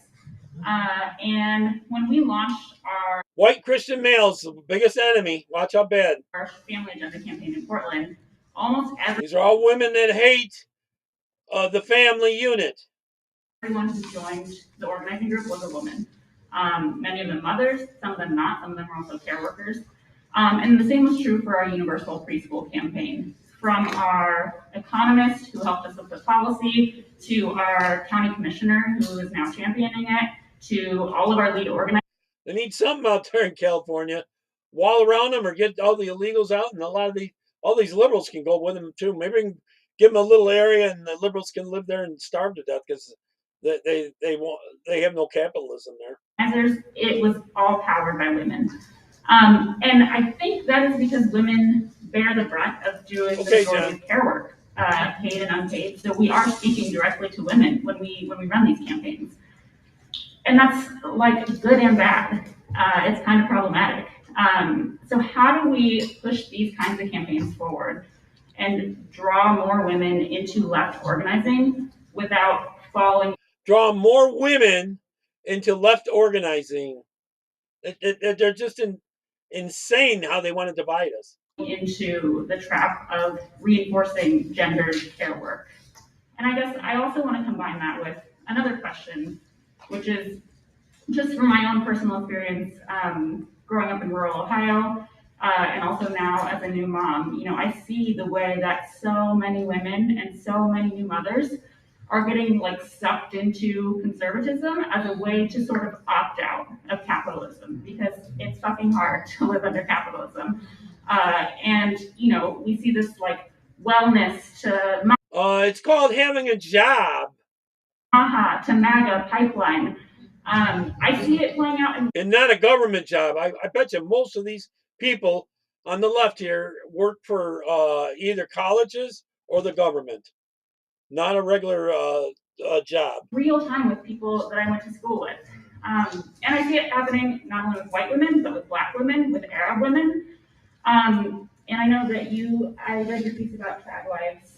The thing too, Colin, is they're actually harming themselves. Long term, that's bad for your immune system. Right, and it's really concerning to see women that I grew up with like buying into this fully. So how do we like disrupt that pipeline and bring some of these women and mothers into our movement again without reinforcing the gendered aspect of care work? Boy, I wonder if they let trans in with them. I doubt it. Maybe not. They're pretty nuts. They have to destroy the family. That's their goal, and they want to bring more women into their units. Right? They want to get the voting. So many men voting conservative, so they want all the women voting liberal and make them more liberal.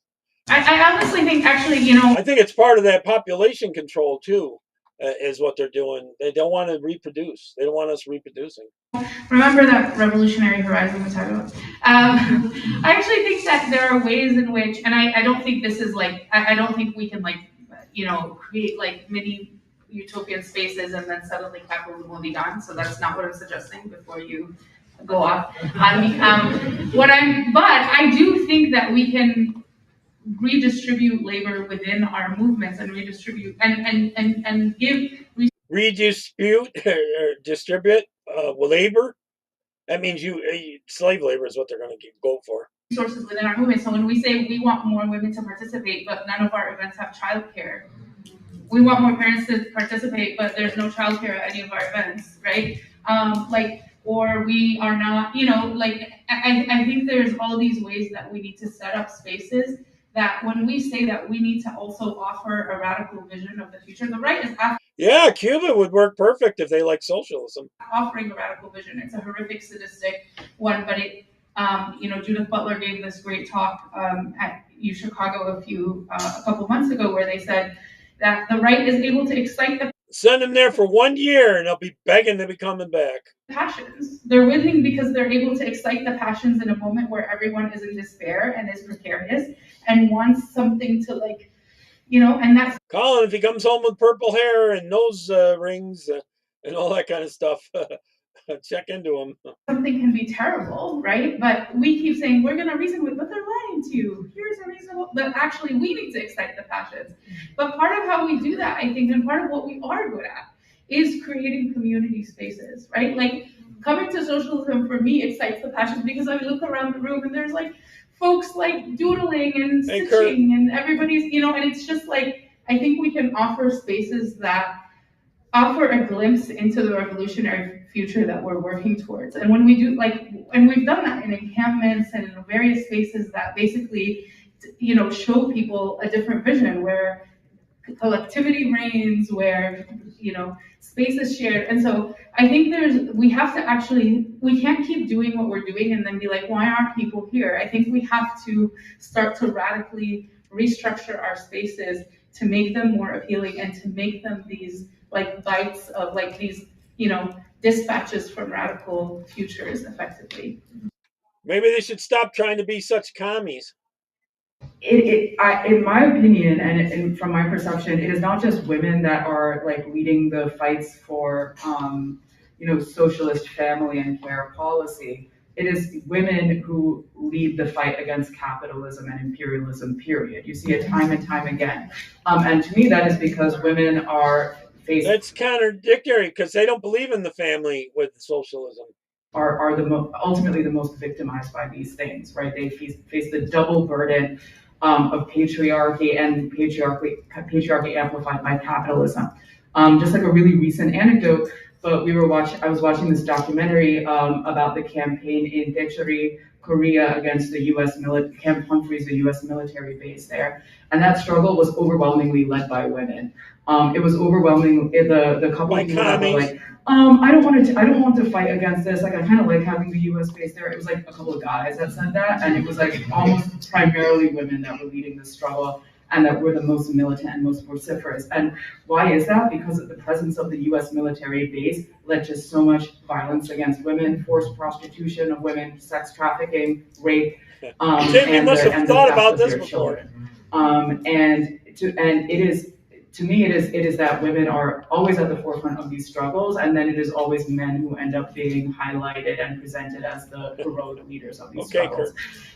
So I think that the way we frame this is not just we need women in this movement. Actually, if you're going to get rid of any population, that would let us reproduce even more. Then we wouldn't be teaching our kids this crap. Only care about women's issues, but it is that we need to end capitalism because that is what is ruining your life as a woman. And that, to me, that is why so many women have... So they're convincing them that capitalism is ruining women's lives.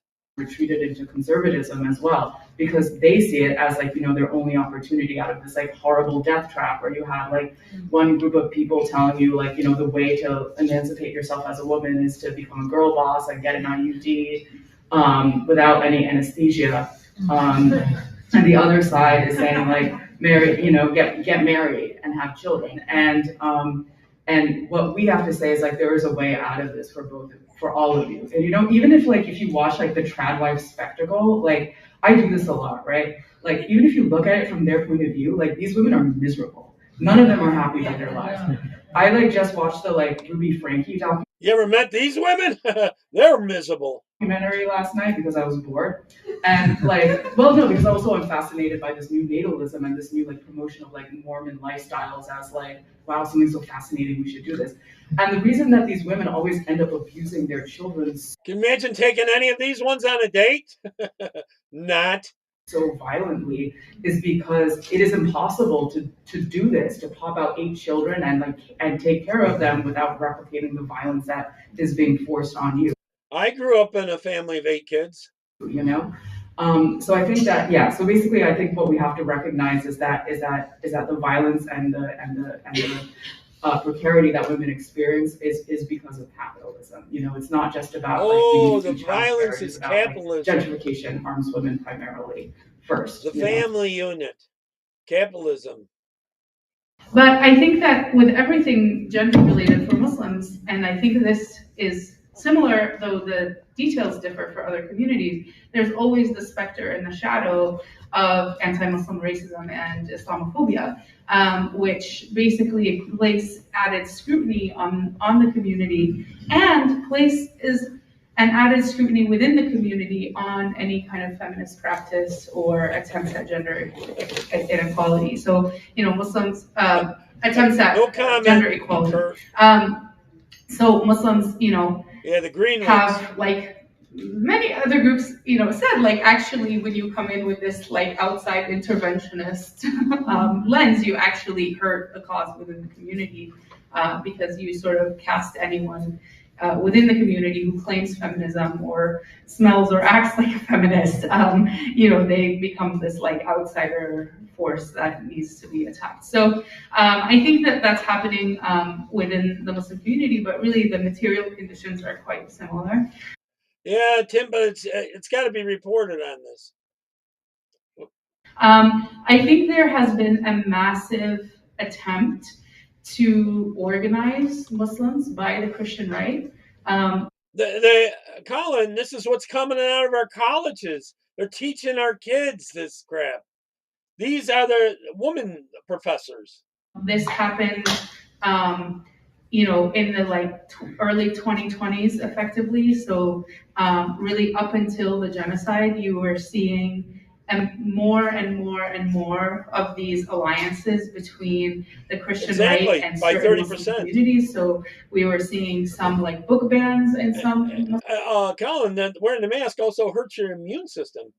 Muslim communities, bans on the pride flag, they're too dumb to believe and this like mass hysteria, like this fomenting of hysteria around trans rights, and your kids are going to be trans if you send them to public school, etc.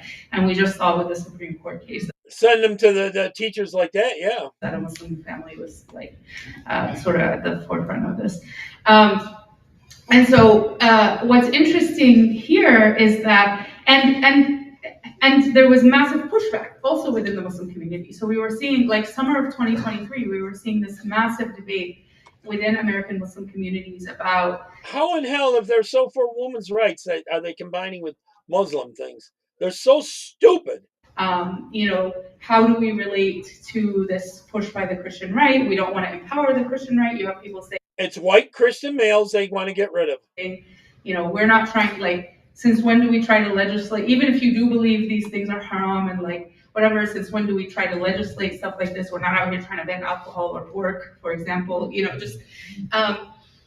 and so you were having this pushback. What's interesting is the genocide, I think, has realigned some so I think that with the genocide, it was very clear that some of these alliances were not, some of the folks who were starting to make some of the more famous Muslim figures in the American Muslim community who were starting to make friends with the Christian right, mostly over these cultural war issues, suddenly had to face these people were calling for genocide, and so then you had some severing of the ties.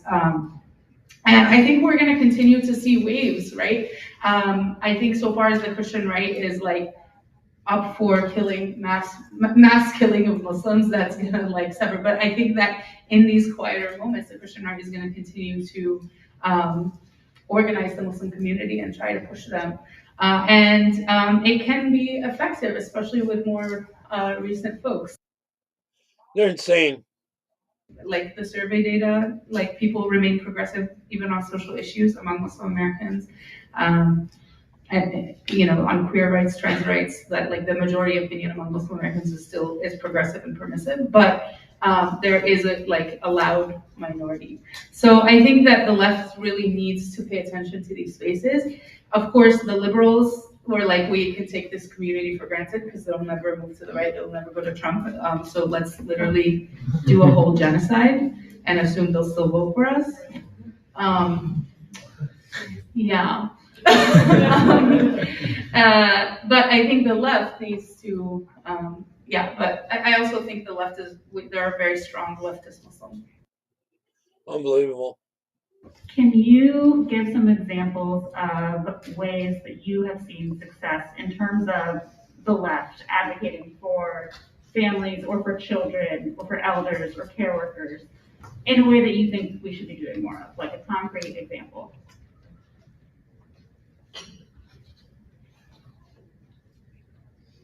I mean, I think the Mamdani policies, the policies that you've mentioned fighting for, I think the policies that Katie was urging us to turn towards, like all of that, I think stands out for me as examples of the kind of work that we need to be doing, and of course, like the reproductive justice. Yeah, I would say that there have been like several successful fights to reinstate abortion rights and reproductive rights in the context of socialist revolution.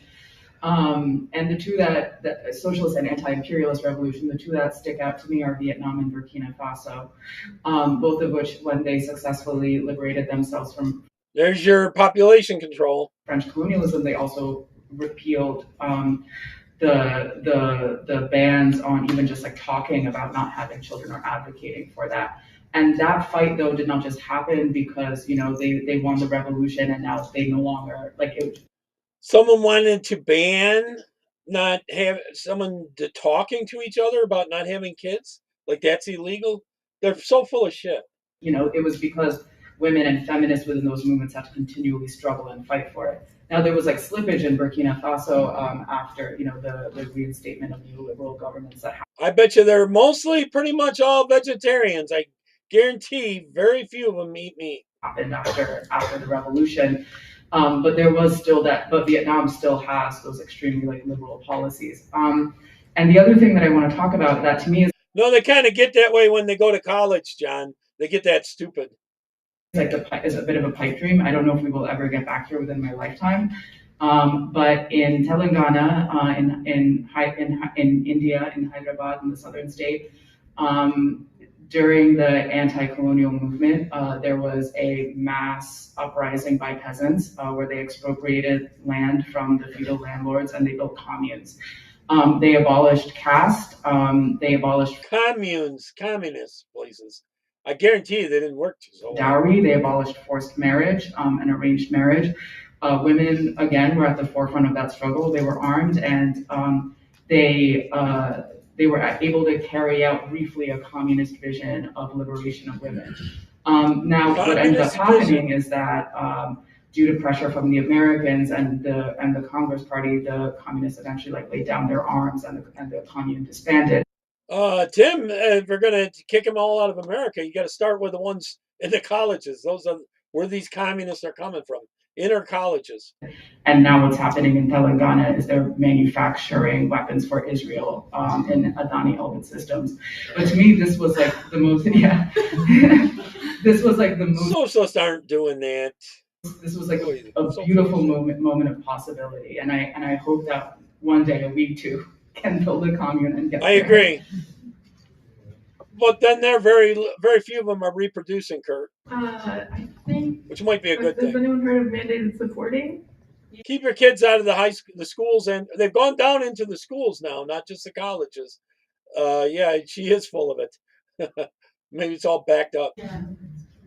So if you haven't, I would say kind of try to learn a little bit more about it. It's an alternative to mandated reporting, which is what a lot of social workers, teachers, a lot of people have been essentially weaponized by the state as mandated reporters to report on parents who are, for whatever reason, unable to provide or perceived to be unable to provide adequate care for their children. So instead of this one's so pushing for government-run taking care of kids, supporting parents, taking your kids, police them and report them to the police. And so mandated supporting is something that's been developed by family policing abolitionists as a way to kind of think about how do you practically not participate in the family policing system? How do you, what are the alternatives when you do come across a case where you think there might be some kind of intervention needed, but you don't want to involve the police? There are people who are thinking about this, and I think they're doing a really good work. So I would say, yeah, that's where I would point people. Hey all, I'm Andrew from Austin DSA. This has been so fascinating. My mind is everywhere, but I wanted to hear more about Portland DSA's maybe kind of internal practices.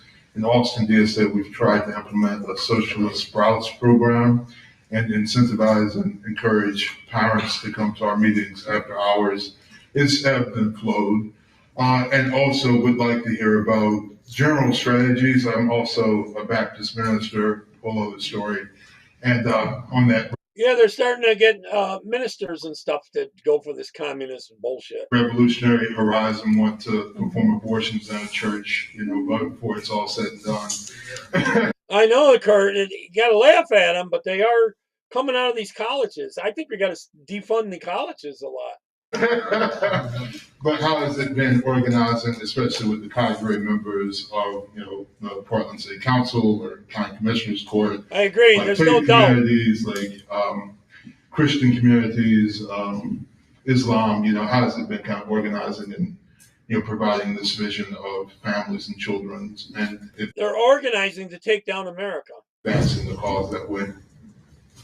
Socialist sprouts, I love that. It's a little bit cuter than red diaper baby.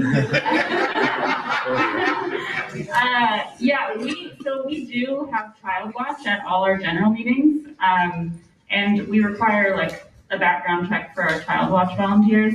That being said, they're not like super prepared. They had someone drop off a 8-month-old for the first time. That was like the first time they had a baby, and they're like, oh. I guess we said we could do this. And, they're parents, so like they know how to take care of a baby, and luckily the baby was like really chill. But I would never. My daughter's 15 months old. I would never drop her off at child watch because I know that she would just be insane, and I don't want to do that to someone else. And so, we're always looking to improve, and it's hard to get volunteers who want to do child watch because everyone wants to go to the meeting. And that's just for our big general meetings. We don't have child watch for any of like our working group meetings. We don't have child watch at rallies.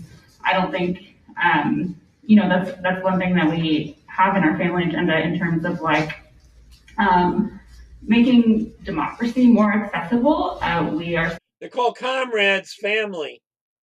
Comrades. The community taking care of the kids, like Hillary Clinton's It Takes a Village. Suggesting that City Hall have child watch for opportunities for public testimony so parents can come and testify, because like I haven't been able to go to a lot of the budget stuff because it's after. I wonder if some people ought to go and crash their meetings and ask some real questions. For hours, and I have to take care of my kid. But yeah, we do have child watch, and we're trying to make it better. And your other question, the faith, how to organize. Yeah, faith folks, yeah. Maria, do you want to answer that? Have you done any organizing with the faith communities? Unbelievable. Hi everyone. And you wonder why we have so many trans kids here now. As a DSA member, but also work as the chief of staff for a socialist in office, Councilor Mitch Green. I think some of the lessons we really brought into the Family Agenda campaign came from COVID recovery. A lot of my comrades, we had roots in COVID recovery work in our community through mutual aid, but also launching our first participatory budgeting effort using federal dollars from ARPA. Stalin would be proud of them. American Rescue Plan Act. So after all the COVID money ran out, we realized like, gosh, how do we sustain some of the programs we really care about that were so popular during the COVID pandemic because people desperately needed them. And a lot of our organizing in the faith community really, I think, took place during COVID recovery when everybody was really trying to get to know their neighbors, trying to find resources, and many of our participatory budgeting sites. Find resources, take it from the taxpayers, the people that do work.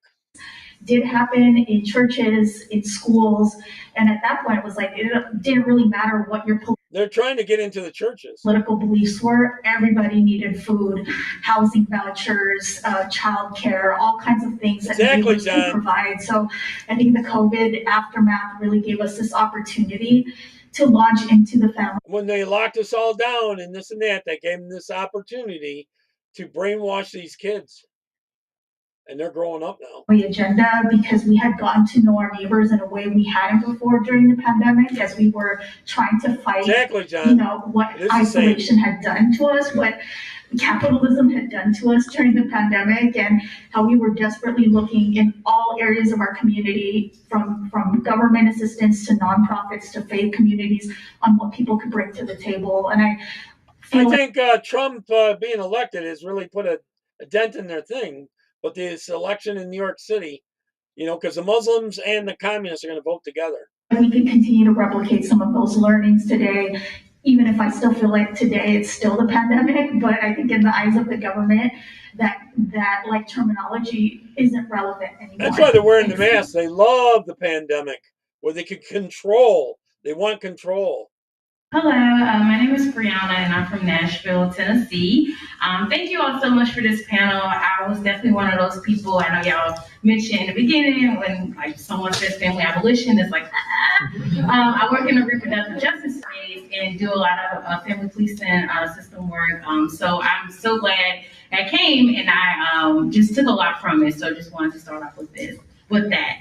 So my question is around kind of these, I guess, generational maybe glimpses of this abolitionist, revolutionary, liberatory horizon. And specifically, I'm thinking about this concept of other mothering from Patricia Hill Collins. And so when I came into Black feminism, that really stayed with me. I know some say that they want New York to fail, but I don't know if you ever could get it back, even if they do fail with these government cities and tax the whites and all that crap.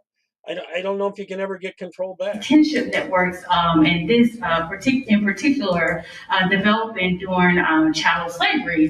These enslaved Black women, they had children, and they had to rely on these other networks to care for their children, since they, were having to go back to forced labor.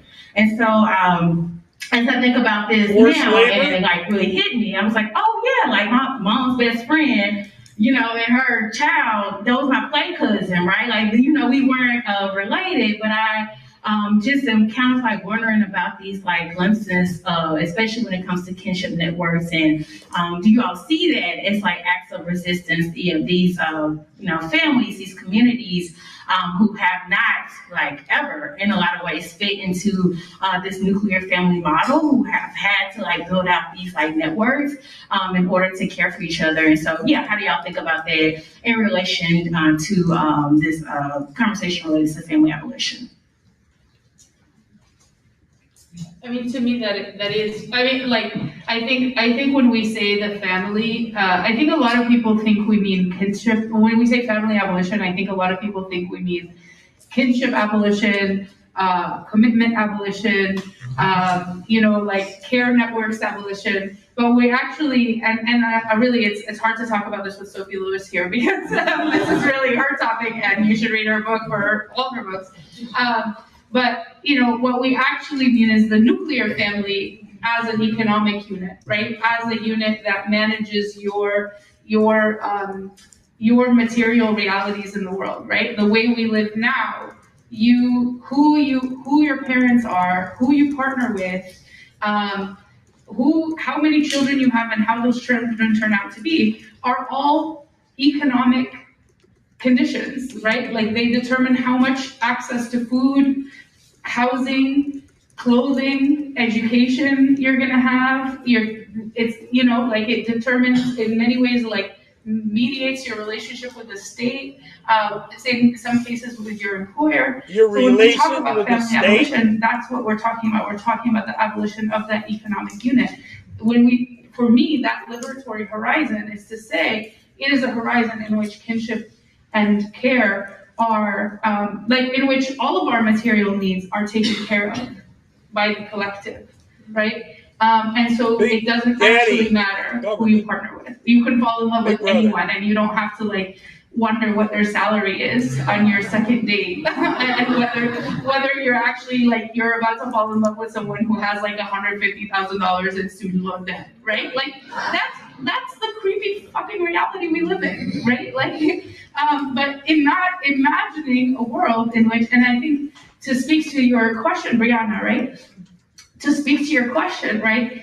People who have always been disposable to capitalism, who have always been on the margins of capitalism, have always built economic systems and systems of care outside of this. And so actually, you're absolutely right that we are not we're not, when we say family abolition, we're not reinventing the wheel, actually. We are in some ways able to say we can fight for family abolition, we can imagine family abolition, because we have seen Black women do it, because we have seen these like indigenous communities do it.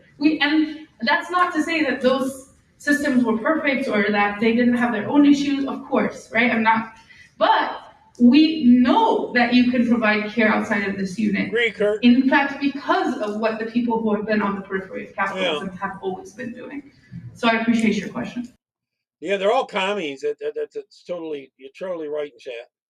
I'm going to say something that might get me in a little bit of trouble, but my feelings on marriage is echoed in the quote by Thomas Sankara, who was sort of the leader of Burkina Faso's revolution against the French, that the only real difference between marriage and prostitution is the price and the duration of the contract. And this is not to say that everyone who gets married is engaging in sex work, but to me it is the institution of marriage can only exist alongside the criminalization of sex workers. The criminalization of sex work is like the dark underbelly of the sanctified, reified, and legally like enforced institution of exchanging your bodily autonomy and your sexuality for economic security. I don't think one can exist without the other. And that is not to say that, I mean, I am married. I married somebody so that she could get a green card. She married someone just so they could get a green card. Married another woman. I've helped people do this. Like it is not to say that individuals shouldn't get married, but I don't think it is something we should fight for as a horizon. I don't think we should be fighting for the state or the capitalists to impose and package our love and our sexuality with economic security. And I think, just as capitalism requires an easily exploitable underclass of a precariat of unemployment, so does the institution of marriage rely on an underclass of women. And the right likes to, seize on this and say that working class women really want to be married, and that's why we should be pro-marriage. But the thing is that the fact that marriage might be the only form of economic security available to impoverished women should not be a reason we preserve marriage, as an institution. They want to get rid of marriage, actually. If you want to build a space that kids go to, you need, well, I'm frankly shocked that they're not reading Marx in the back. It's really upsetting to hear. But you need multiple entry points, right? So you need spaces to not just be the education piece, but to just be the child watch piece. But basically, when I study mosques, I have a chapter about mosques in my academic book, and it's the most successful mosques are the ones that have food nearby. So people are also there to get their falafel, and that have basically you also have some kind of social activity. Basically, there's an entry point for different people. The person who wants to read Marx can come do that, but the person who actually just wants to take a lap in the pool can also come do that. And so if we are creating those spaces, this group would push the kids will eat that. Clot shop. And we should create those spaces. So thank you. We will. Yep, I agree. The clot shot this group would push it big time. I think that the right and certain sections of the left have fought really hard to package austerity alongside the family, or to package policing alongside the family and liberation for women, or to package So I'm going to run a couple minutes over. Or the reverse, to try and say we will get, like, if we will give you social services in order to coerce you to have more children. And what we need to do as the left is to recognize that women and children are the most harmed by capitalism, but also women and children are the architects of their fate. And should be given all of the tools that they What about they having have a family to fight back unit? against that. And to me, that is the way we win the working class on the question of the family. It is not about separating children. It is a right that separates children from their families. What we need to do is say that everybody should have the right to cohabitate and love with whom they choose to do so, obviously consensually, and all of that. So yeah, thank you for coming. Yep. Okay. Sorry, I'm on the wrong tab. This is the last one. Here we go. When you abolish the police, you do burn down police stations, I imagine. Indeed, we have. But or some people have, allegedly. But but you're also it's one of the leftists asking questions. The bigger part of abolition, as everybody is reminding us in that tradition, is the building of infrastructures of real safety, of real accountability, of real justice. And it's the same with the family. Capitalist care has to be abolished in the sense that we all are pretty clear that care is a real need, right? What does the family offer us? What is the promise? It's like a promise that you will be deeply, profoundly, unconditionally, selflessly, uncalculatedly known and held, Now, I mean, I agree with EBT. Is the family really doing that? That's our tax dollars. I do think that the majority of culture and literature suggests that there is a pretty big shortfall then they run out of money. Between the ideal of family and the reality lived on the ground. But that doesn't mean that the needs and the desires and the hopes are stupid, right? Abolitionism is actually, I think, the position that takes those needs seriously, enough to be like, what if we actually tried to meet them, right? And that's why, a moment like this where the hope is so difficult a discipline strikes me as the worst possible time to retreat to sort of reasonable, realist, sort of lowest common denominator demands, right? One of the things that mutual aid networks really show is that you can have what you want. You can have it for free. I've seen it happen and transform people a tiny little bit 1,000 times recently. People think they can't have healthcare in this country. Indeed, because you basically can't, right? but then when you actually get given some, it's transformative. Someone else paying for it. Right? And we can, as Diane de Prima says in that famous poem in the Revolutionary Letters, you can have what you want, right? Ask for everything. Yeah, I agree. Okay, I'm pop out now and head over to Rebel Chicks. They should be on a couple minutes ago. All right, take care. God bless. Thanks for dropping in. Great comments in there. You couldn't even keep up with them all. Take care. Bye-bye. God bless.